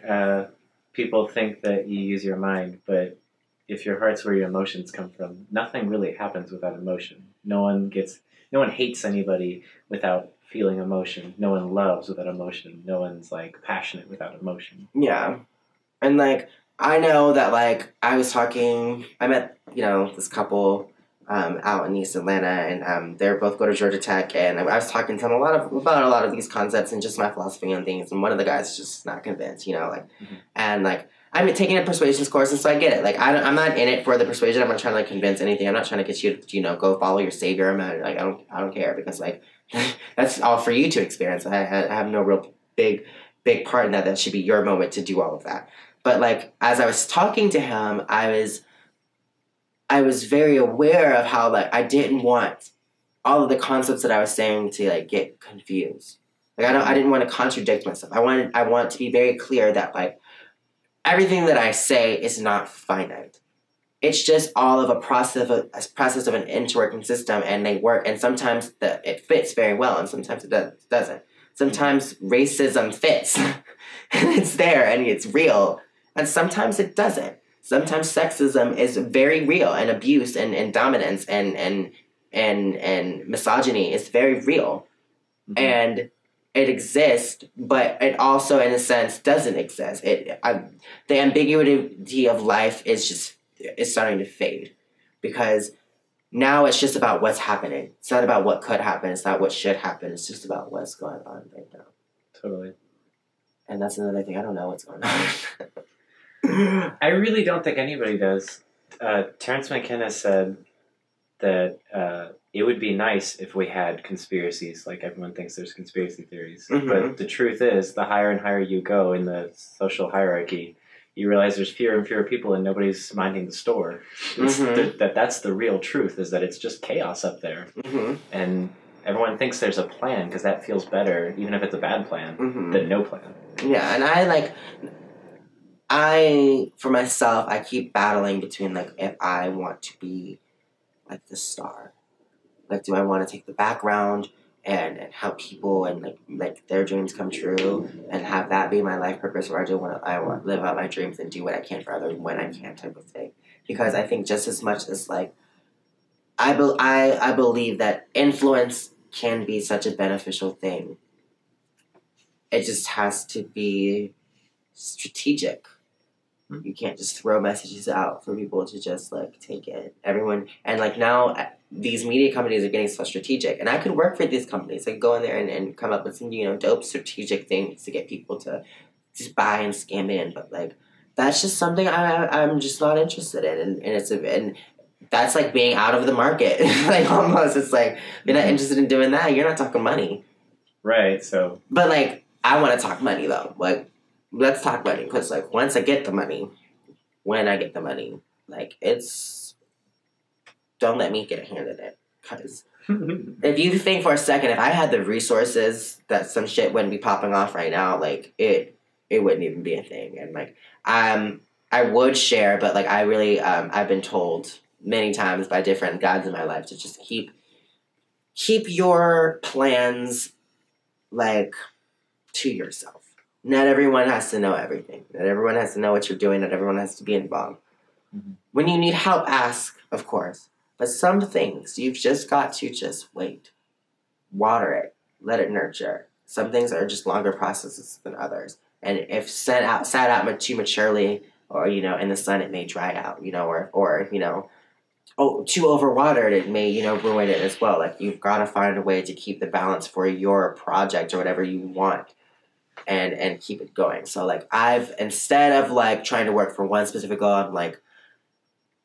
I'm merging my life into one piece, so that I can have one, like, big, like thing, maybe perhaps a book, mm-hmm. but, like, one, like, kind of thing that I can, like, not only share, but then, like, I can use that to, like, I want my own dreams. Like, and then myself, I'm an artist. I love to sing. I love to write. Like, tonight I'm going to record. Or, like, my brother, he's a producer. And, like, my other brother, he makes beats and creates. And, like, I live and just as much as I live in this, very metaphysical, very logical, very, in a way, sometimes I like to think of it as in politics. But, like, what I would like to do is use politics. I don't want to be in politics. I want to use it because it's just a tool. Yeah. So, like, people who are in politics, like, to me, you're being used by the politics. I don't want to be used by it. I want to use it. Yeah. For my own benefit, and the benefit of others and the like. But yeah, like, I need that foundation, need that core thing that I'm building up, so that, like, once I have that and it's kind of residual and it's revenating itself and it's got the gears going, and then I can have that motor kind of running and then, like, start kind of, like, get in that car. I really want to. It's not even the car anymore. Like, I'm, like, swear I'm in, like, some kind of, like, Merkaba, like, energy, like, thing where I'm just, like, posted up, like, stiff or something. And, like, a vessel of sorts. Yes, very much so a vessel of sorts, because a car, I've had cars. I'm going to probably continue to have cars, and they're bad for the environment, and they're bad. I don't want a car anymore. Why are we still using cars? Why are we not teleporting? Oh, it can't happen? Why not? Tell me that. What are you limiting yourself to so what can happen? Why are we not trying to figure it out? Yeah. Well, let's pull that back into that same concept with our original topics of like maybe let's just go local. Let's go Atlanta. So let's look at Atlanta and say what are the issues, and then using that concept of where are the limitations. What are the issues that you notice in Atlanta that are being limited by ridiculous things or things that don't make sense? Atlanta's got a long way to go. But Atlanta has all the potential in the world. And I think that we have I call this the new Atlantis. I think that I'm back home. I think if I was ever in Atlantis, I'm definitely there again. And I think that's why my dreams kind of speak for themselves in that way, because there is something very unique about the youth here. And I think that the limitation is within not only the restrictions that historically have taken place here, socially that have taken place here, and just like America, like gosh, like whoa, that in itself is just like we're 50 states. Like think about that. 50 of them, like why? But anyway, so like you have like Atlanta and all of those restrictions in itself. So like if you're already subjected to all the bullshit of that, and then like Atlanta doesn't see its potential, and it's those blockages that are really impeding and limiting, I think, what's so precious here, the gems, the youth. Like the youth to really like, and I don't mean like youth in age. Like, you know, you can be 58 and be youthful and be of curious nature with like obtaining a sense of being the child of the universe. Not just a child of your parent, but a child of like life. Like, we're all children, and I don't think that like Atlanta, we're definitely children here. Everyone in here is very childish. I think that's another thing. It's like this just childish ego thing that Atlanta's got going, and like you have also the media with like the hip hop shows and all of this extra like shit, and like the new like Buckhead thing wanting to be like, you know, the new like, you know, LA, the Rodeo Drive. It's just all like very like, why? Like there's already a Rodeo Drive. Why are you guys trying to do the same thing? Like there's so much potential to go in such a completely different direction. Like, do you not see all the organizations and the art alliances and the institutions that are here that are providing very like quality fundamental things that could help change your life, and you're trying to like get a, you know, a Kristen Louboutin, you know, down the street. Like what? So well, that's probably in part from all the people from LA, especially with the movie business coming here. Yeah, but like I'm from California, and as vapid and as you know, I know how Californians can be, and like we can be so up in that because we have high standards. There's nothing wrong with having high standards. Like I think that that's a good benefit, but I think when you have high standards, your expectations, you should act according to those standards that you're setting. Don't half-ass knowing that you're going to try to shoot a 3-point. Right, don't just like try and check it half court. It's not, it doesn't, you know, and I feel like that's where we're building this new stadium and like everything, and like that money could have been used for like, you know how many homeless people are on the street that nobody wants there, and they don't want to be there. We don't want them there. Not even for the sad reasons, even because like, so it's annoying too. Like everybody knows the things that are going on here. We all see it. We're all children. We all see it. It's like when you're a child and you see, you know, someone does something bad and like you want to tell them that, but you can't because you don't want to be a tattletale. No, like I'm not saying go out and be a snitch, but like damn, like when my homegirls are tripping or my homeboys are tripping, like I say something like that was on the line. Yeah. Well, so let's talk about it. What are those blockages? What are those things that are not being said that we really need to deal with in Atlanta? I don't think that people are recognizing themselves as creators. I think that's like the whole like we're talking about the wrong things. Like that's the limitation. It's like if you when you get a chance to choose the topic, choose wisely. Like if there is going to be conversation, like are you going to talk about like the trivial things that in 5 months won't even matter? Are you going to talk about the things that like the pothole that you hit every day on the way to work that hasn't gotten filled and you just paid taxes? Why is it there? Still, and you Right. live around the corner. Like, that's the thing. It's just like no one's, and maybe this is just not an Atlanta thing. Like, I listen to NPR and like things going on in Wisconsin, things are going on everywhere. Mm-hmm. And it's like, okay, like you have some people talking about it to a certain extent, and you've got other people who hear about it, who may talk about it, and then you have the people who just don't know anything at all, and they're just like not even like with it, and that's fine. But like for those who are within the dialogue, like what's stopping you from like doing anything? Like, what is it? Is it time? Like, there's so many changes that I just don't understand. That's really why I can't really articulate like what is wrong, because like there is nothing wrong. There's the potential to do anything right now in this city. There's such a potential, and I'm watching, and I'm waiting for my time to like when it's time for me, and I will know when I'm called to be like, hey, Darren, hop in this bitch and start like doing what you've got to do. I will be there. Mm-hmm. With my hard hat on or whatever, my utility belt, whatever I need to do the job that needs to be done. By all means, I will be there. And that's the thing. It's like Atlanta, I feel like there's so many young people and so many influential people that are being called to do things and really influence. And I don't know, it's just they're scared, or like no one wants to do the tough work first, or like, like you step out on your own. It's like people are going to judge you. And it's like there are a lot of things that intertwine with why we don't do things. But I think we should stop focusing on the why we shouldn't doing it and focus on the doing it. Right. Who cares about all of that? Like focus on just simply like why, not even why hasn't been done, like doing it. Like when is the next time that I can do this? When is the next time I can call my local government official and say, fix the pothole outside of my house? Right. Do I have 5 minutes to even see to look it up, like who you're supposed and get to call. who I'm supposed to call? Like, that's the problem. And I think I can't talk about it as if like I'm not subjected to it, or I'm not involved in the same type of like, I think there are ways about going about things. Like, we do live in this kind of all eyes type of thing. So there, especially like in the South, like for whatever reason, everybody's got eyes. It's very like weird how like in California, like nobody was in your, like you did what you wanted to do. California is just one of those places where, like, that's why the people come over here and they build the shit because they just do what they want to do. And there's nothing wrong with wanting Christian Louboutin. But, like, for those who can't afford it and who are struggling, don't talk about that. Talk about the other things that's stopping you from having what you really want so you can have it. And then don't complain to me or your coworker or your mom or your friends about it.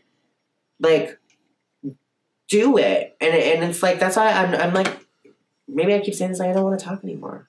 I want to talk. Mm-hmm. But, like, if I'm not talking about a solution. Yeah. Like, if you present me a problem, like, I don't want to talk about the drama of what happened to ABC between. Tell me, okay, this is what's going on. What do I do? That's what I want to focus on. That's what if I could put that into a career and bundle up everything in that little thing, that's what it'd be. Solutions, not problems. Like, the books that we get are like problems, but like where are the books? Even solution books are fucking problems because they're so damn difficult to understand. Because like not everybody thinks the same, and then like you've got like I swear, God, like gosh, has anyone ever picked up one of those like dummy like those how to do something for dummy things like I get it, like some people need to start from the scratch, but just like if you're paying internet, like don't waste your money on that. Yeah. Well, so the reason I bring up, what specific problems are because, like, especially with my website, mm-hmm. the whole point is to break down issues specifically so that we can look for the solutions. Okay. We have to know what problems are in the first place. Okay. Well, if we're looking for solutions, absolutely, then I say a big solution which I am working on is campaigning for the arts and getting the funding back, getting the creative process implemented in corporation, implemented in legality as well, getting creative in every form of the way we live, because now everything is just so set and it's so outdated and once again prehistoric that like it's just like it's not working. So you've got to get creative to make something new. So like it's about making new schools, making new homes that serve for purposes, and not just for homes. You know how many dilapidated buildings that could be used for something useful that are just laying around that like probably okay, so you have this inflation of like, you know, the market or whatever, but like you get a coalition, get an association to deal with like the property taxes and the thing. Put the money together and really do it. And within like the organization, like even if this subdivision has like the security when you come in, there's a homeowners association that provides this 24 access gated security. So I know if this little fucking community can put this together and have people scheduled on a shift every day working it and on a payroll, I know that we can clean up some of these buildings, get some of these people off these streets, implement some training facilities, get some creative art classes and some skill-based learning classes going around, implement some scholarship, internship programs, get it together. There's so many things. Like as much as I want to say, like, let's get to a solution, like there's so many things that like I could, for me, I just want to fix the way at which we do what we do. Like being like I really want people to be unafraid to do these things and not feel like they can't.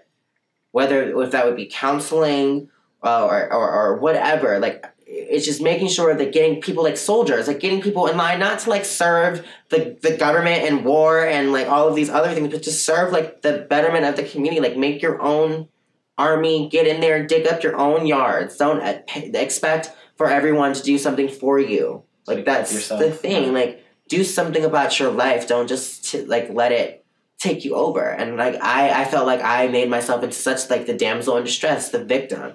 Mm-hmm. And you know, your house is on fire, you're in the second floor, and you're just like, somebody help me. Like, at least try to get out of the house. You may die on the way there, but you were going to die standing there. Right. The worst thing is to look back and say, well, you didn't even struggle. You know, so that's the problem in Atlanta. And so get to schools. I think schools should be first. Mm-hmm. Schools should be first because these kids just need to know. They need to know the truth. So education, housing for sure. Housing. Maybe being able to communicate with whoever is going to take care of the physical things like potholes and stuff. Yeah, like let's make and like easy. that's like that's a luxury. Yeah. To me, having a pothole filled is a luxury because like it could be done with an app. We used to, well, not we because we weren't there, but there used to be cobblestone and fucking horse buggies. Mm-hmm. So having a paved road is a luxury. Don't get it twisted, people. Like. Let's not take things for granted at the same respect. Like this freaking hole. Yeah, like I'm not saying that like that's a luxury in itself, but like it's a luxury that everyone deserves to have, just like anything else, like food and water and clean water. Not just water, but the clean water, not the water they put diet chlorides and all of this other shit in it, and you're like, what is this? Is this even water? Diet chloride. I like that. What?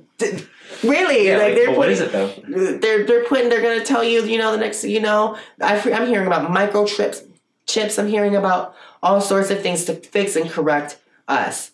But like, to me, there's no problem until like you realize that like you're creating them. Right, you're making it worse by trying to fix. You're the problem. You're going out to try to like figure out what the problems are, but like no, you're the direct issue. You're doing it. We're all doing it together, and that's like the scary part. Is like we like every time like someone dies or something, I'm just like I can't. I don't think of it as so sad as to like like they've passed, like like grief about it because they moved on. Like they got what they needed here. They're in the next phase. That was for the universe and them to decide together and how that was going to form and work out for that. That's how I really view death. I actually kind of love death and I fantasize about death because like to me it's just a portal. Death is a portal to where humans we really are not. We're having a hard time understanding of what portal it is, but it's a portal and like wow, like. We don't have portals on Earth, so the fact that we have something at the end of our lifespans that's something that happens to each and every one of us, and there's no exception to that, and like it's something that doesn't physically exist here. Like to me, that's so cool. So like I'm just like really interested in like the fundamentals of sparking the attention. Just lighting the fire. That's what has to happen. Everyone needs to have like the fire like sparked underneath them, and their lights like turned on or something. I don't know how to put that into a metaphor, but like totally. Like, everyone has a role. Like, I think everybody's on the right track. I don't think that anybody's doing it. I think we're all caught up in some bullshit, but that's, like, of our own creation. So it could be handled very easily if we wanted it to collectively. But until then, like, as long as you're just, like, trying to figure it out, like, you're fine. You're fine. There's always going to be problems because, like, we create them together. So that's what I'm saying. I'm relying not just on myself to solve the problems of my life, but I need to do the same, we need to do the same thing together so that it actually works.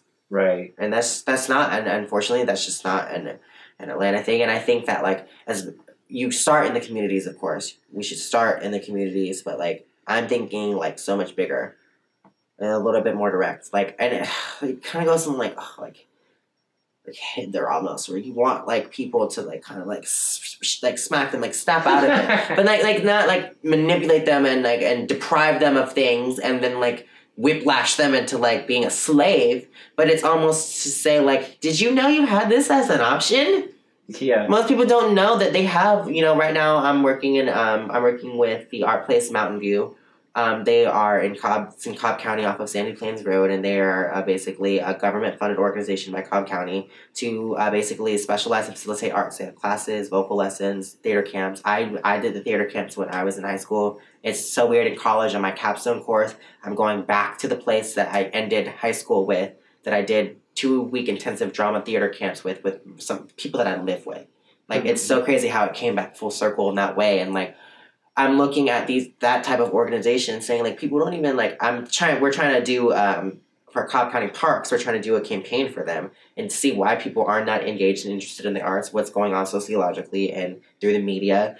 And, like, it's really sad that, like, the engagement of these centers that are right there and you're right around the corner from you, they have all of the things that everybody wants to do and they're not doing it. Do we need more, like, is that well, it's like you can give a child all the tools they need to change out a transmission in a car, but if they don't know what they're doing, it's irrelevant. Yeah, exactly. And so, like, it's just finding out how to, like, get places like that. Like, the Go Farm is very established. The Woodruff Arts Alliance and the Arts Center are very established. You have these places. But there are other more local places, like the Mableton Arts Center, the Art Station at Big Shanty, all of these other different communities that are there, but people go to the Woodruff Arts Center. But did you know that, like, the Mableton Amphitheater has seats of the Verizon, and they can have a full, like $100,000 like lighting and stage that everyone can be using?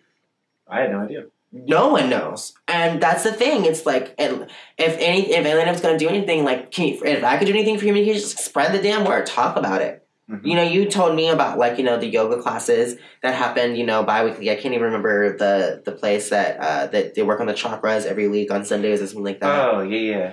And I told, like, I right now I'm losing the name of it, but, like, I told, some of my classmates in my yoga class today about it. And, like, my teacher, my professor was like,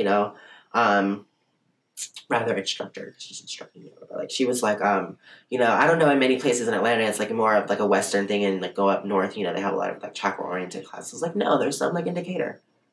I was like, right. Just do, like, they're here. Like, you don't have to go around the world to find what you need. Especially not in America. Like, especially not here. That's why everybody comes here. So then you come here and then you're dissatisfied. Or you're just sitting at home on the couch.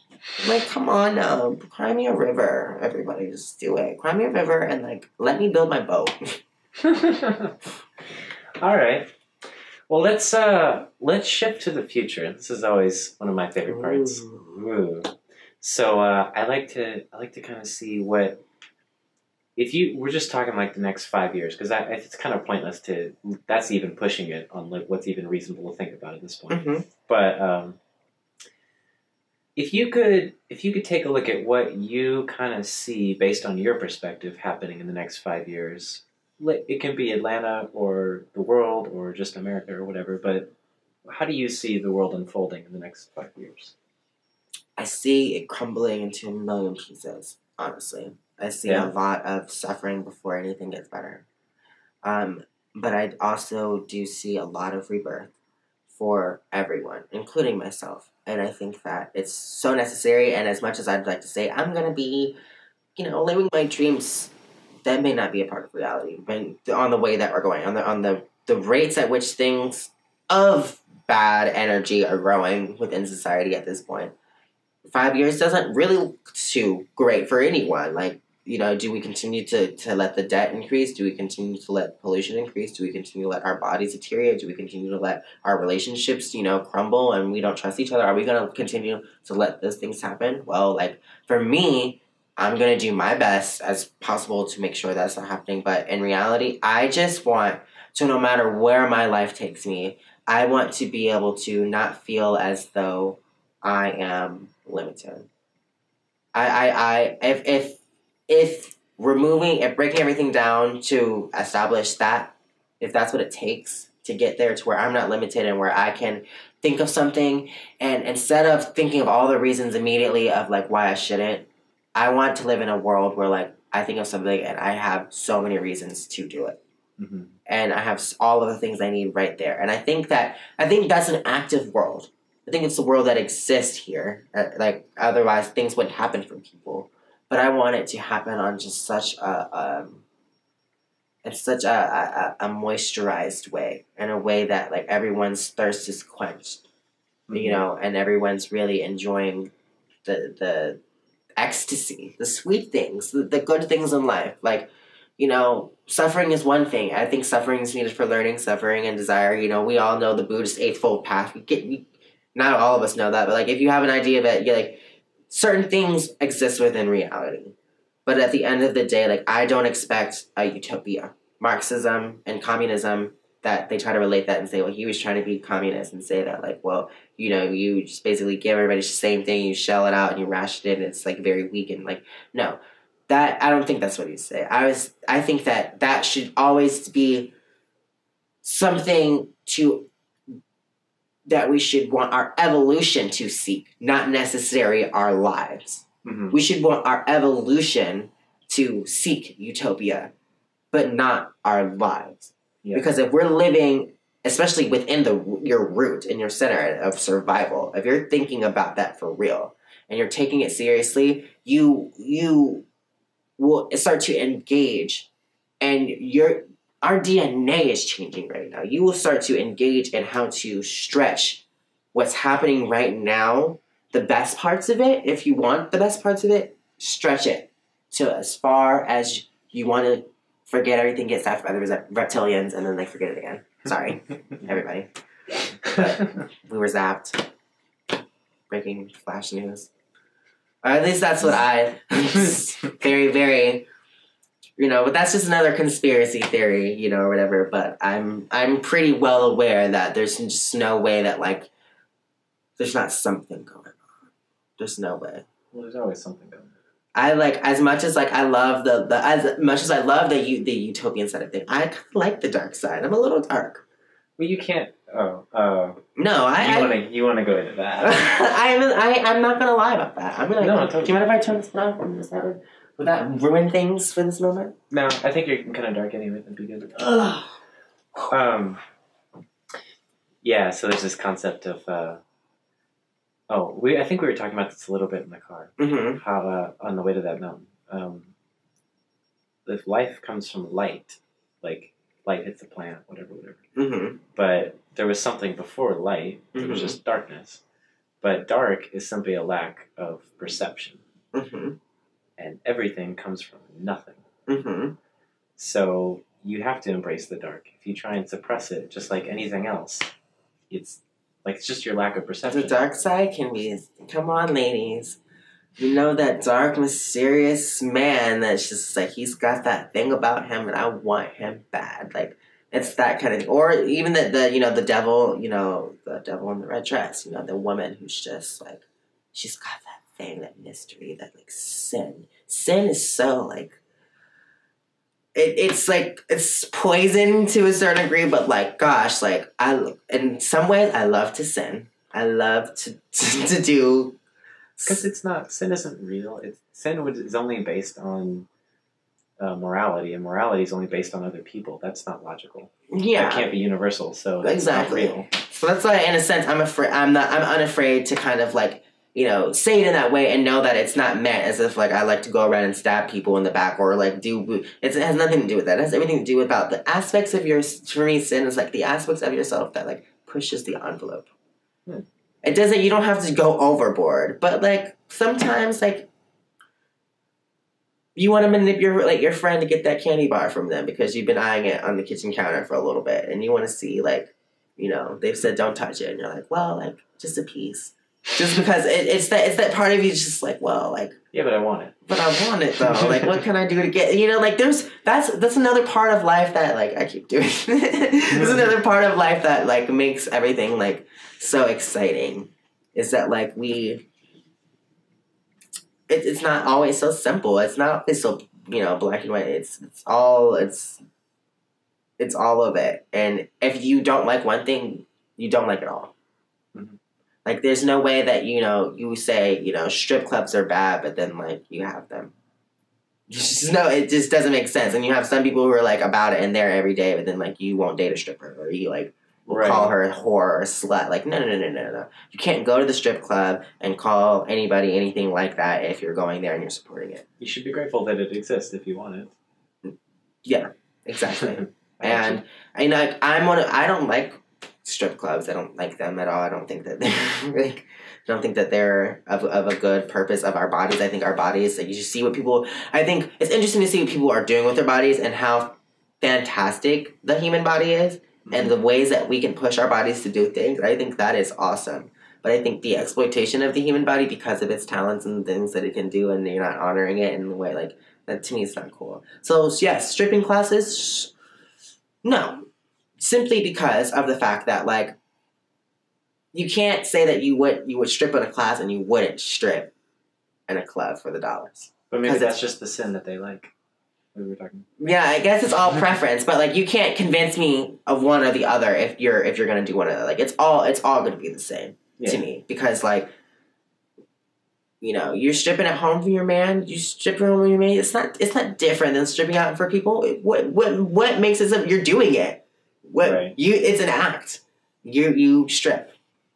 Not about where you strip, how you strip. Do you get down low? Can you do a helicopter and spin and clap your ass? It has nothing to do with that. Right. Like, it's do you strip or do you not? And I think most people, if you ask them, do you want to strip? And it's like, is it the first choice? Like, on their list of things to do in the day, like, I want to get up tomorrow. Some people it is. That's because they found the way that they honor themselves in it. Mm-hmm. But some people, they do it for, you know, the money, you know, even if you're trying to pay through college, I don't give a damn. Like, don't do anything that, like, you wouldn't stand by in front of your moms or your boss or anything. And I'm so serious. I'm very transparent in that way. I do not act any differently in front of anybody. And I really mean that. Like, it took a lot of courage. My throat chakra was, like, this tiny. Mm-hmm. And it wasn't as if I didn't have a voice for myself because I felt like I was being heard. I don't think that was the issue. It was I was not saying what I wanted to say. Yeah. So I wasn't being heard. People were hearing me, but like I wasn't actually speaking. I was letting other things and people think for me, and so I would just regurgitate things. Just parroting. Yeah, exactly. And the pair thing is cool for a while because it's a very comfortable thing because you don't have to do much work. Mm-hmm. But, like, thinking for yourself and having your own brain requires a little bit more work than just having somebody tell you step 1, step 2, step 3, and, like, you're finished, you know? Mm-hmm. And, like, that's why, like, as much as I want to, like, you know, finish school, step 1, finish school, step 2, get in an office, step 3, get a 401k, step 4, build a baby. Build a baby. Because that's what people are doing, whether they like it or not. You're building babies, too many of them. for all types of reasons. But, like, you know, like, all of these steps, and people are trying to get it done quicker or more or better than others. And it's just, like, that's when I study sociology as a social scientist and doing research and actually conducting methodology and conducting survey and polling and doing that, I'm just flabbergasted at, like, the interest of, like, the people today. Like, I'm flabbergasted by it. And I'm flabbergasted by my own interest. Like, how the hell did I get on this side of town? You know what I mean? Like, to where, like, I was thinking and I can still have the ability to perceive in the way that other people do. I'm no different, but, like, to live in those thoughts are so differently than to just have them. I have a lot of thoughts, but I'm not living all of my thoughts. Yeah, well, the content of your mind is not your choice. It's what you do with it. Yeah. And content, man. You want quality, you want quantity. You know, that's another, like, I have all of these questions that I'm, like, trying, I ask them, like, I guess, consciously, but I don't deal with them anymore after that point. Mm-hmm. Because I just don't want to get in the way, like, of the truth. Like, I don't, like, I feel like we are so good at, like, of doing that. Of, like, getting in the way of, like, the best things that we really need because of, like, not even just, like, what we want, but just, like, sometimes you just don't know what to do. Sometimes you're stuck and you're really lost and you are out of your element. Mm-hmm. And that could be, and very much so, in the way in itself, not knowing, being indecisive. That's one of my traits, is, like, I get very indecisive about what I want to do because, you know, like, with everything changing, it's like, how could I save one moment? I'm going to do this now, and then tomorrow, like, a tornado comes. I want to, you know, save the, you know, people in Africa, and the next thing you know, there's an earthquake, and those people that I wanted to save are gone. Mm-hmm. See, now what do you want to do? Now like, you have to really, like, I really think about these things. Like, what like, would I die for? What would I be willing to love unconditionally and throw myself into? And I'm being very cautious about that process now, because I think that, like, as we all move up in the higher dimensional realms and as our consciousness expands, there becomes that transparency and that vulnerability. And I'm a Cancer, and, like, the way I relate to that is, like, Cancers have the outer shell. We hide in it, we knit in it, we do all sorts of things in our shells to keep us at comfort and keep us at ease, and we carry it on our back, so we do a really good job at keeping our composure, which is great. Some people call it fake. I just call it, like, I don't have to fucking kiss your ass, period. So, like, now that I'm discovering that, like, okay, well, like, living without the shell isn't that bad all the time. Sometimes you need a breather. Sometimes you've got to, like, let people see you in your true form, because, like, you need to know. Sometimes when I'm talking to people, I don't really know if they know who I am.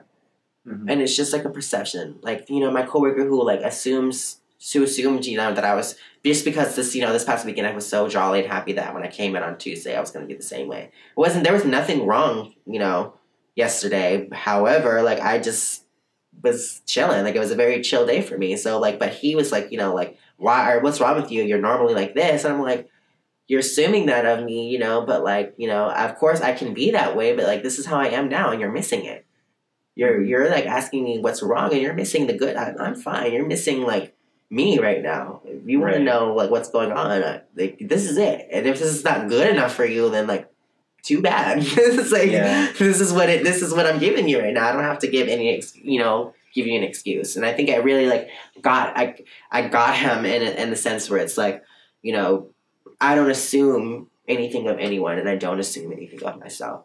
I want the upfront, up close and personal, the raw, filtered nothingness, because that's what I'm going to give you, even if it stings and hurts me. Mm-hmm. Because I'm strong enough to handle that. I'm strong enough to take whatever I'm given and deal with those emotions on my own. I have a very well-connected and I can recalibrate myself, in a sense. To where, like, even if I'm not all the way back together, it's a process of getting there. And don't worry, and I'll be there in no time. You never let me see kind of sweat thing. Gotcha. And now that, like, I am vulnerable, I would really like to be vulnerable with others.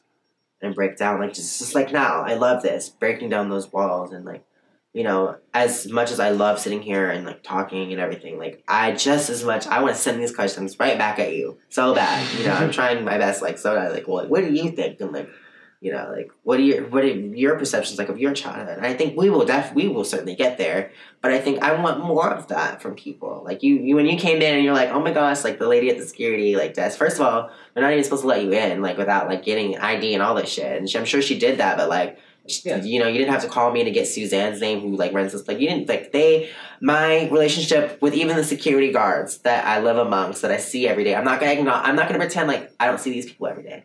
I'm not going to pretend they're real. Like, I'm not going to pretend like I'm not in your class or in your local grocery store or, you know, at your bookstore or your art center. Or I'm not going to pretend like I'm not in the room. You can do that all you want. Mm-hmm. But I just, like, I don't have to. And if I'm annoying you, then I guess that's just the way it goes. I guess that's... Right. But I mean, look, you got a good That's for you to relationship. deal with. Just like I have to deal with the fact that you are closed off, you have to deal with the fact that I'm open. That's for us to deal with. Mm-hmm. And we may agree to disagree, but that doesn't mean that I'm still not going to be open. That doesn't give me an excuse to now be closed. I don't have to subject myself to be who you are because that's the way you are. And I think like that's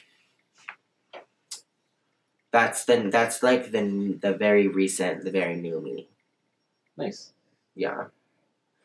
All right. Well, we're at a little over 2 hours, so let's wrap this up with 2 questions. One is, well, you were just talking about how, you're trying to figure out what you want, right? Mm-hmm. So one of the questions I like to ask at the end is, what do you see for yourself in the next 5 years? But before that, I just want to finish the one bit about the future, and like, instead of where do you think things are going to go in the next 5 years? Where would you like them to go? Or in other words, like, if someone was asking your opinion on what you think we should focus on, just a few things to focus on in the next 5 years to have the most return on investment for our time and effort and energy, Mm-hmm. where do you think we should put our efforts to get those solutions we were talking about? Love, production, and innovation. And same thing. Put a slash in there. Mm-hmm. And I was the last thing.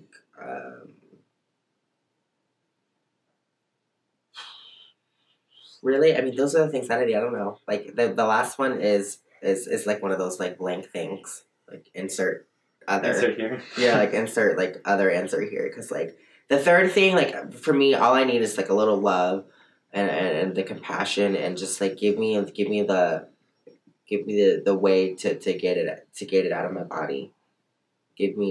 Or if I need to take it, I'll take it if I have to. Mm-hmm. But like, just give people those opportunities and opportunity to love what they do and embrace that in all aspects of their life and give them the fucking resources to do it so they can show you that they're more than just what you tell them that they are.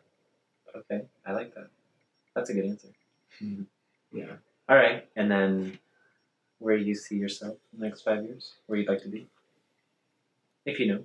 Honestly, I'm really feeling warm water and a breeze. That would be ideal as like a habitat that I would live by especially near water. I definitely want to be in love. I am in love, but I want to be in a very crystalline clear love that extends into every framework of my life. I want to watch others be happy. In addition to myself. I don't want to just be happy myself. I want to like actually see other people enjoy their lives too. And I want to have a business. I want to be an entrepreneur. I really want to find my voice in this risk game called the market and the economy. I think it's one of the best human creations that we've ever put in. It's so exciting how we literally like live off of this like thing called like a monetary system, and like it's a living, breathing organism, but it's also like a machine, like an ATM that like lives and breathes and filters out like dividends. Like I want my piece of that. It shared amongst everyone else who I would like to see everyone else have their share of that as well. Yeah, I like that. Those are give me my home, give me the ability to access things through that system, and then give me some love. And I'll be cool. I'll be cool. I'll be happy. Oh, and some like cute clothes. Like gosh, and cute clothes and boots and booty shorts and sex. Well, on that note, booty shorts and sex. Thank you so much for coming on the podcast, man. Thank you. Yes. For having me. Heck yeah. Hey. Everyone have a wonderful night, and we'll see you next time. Sick.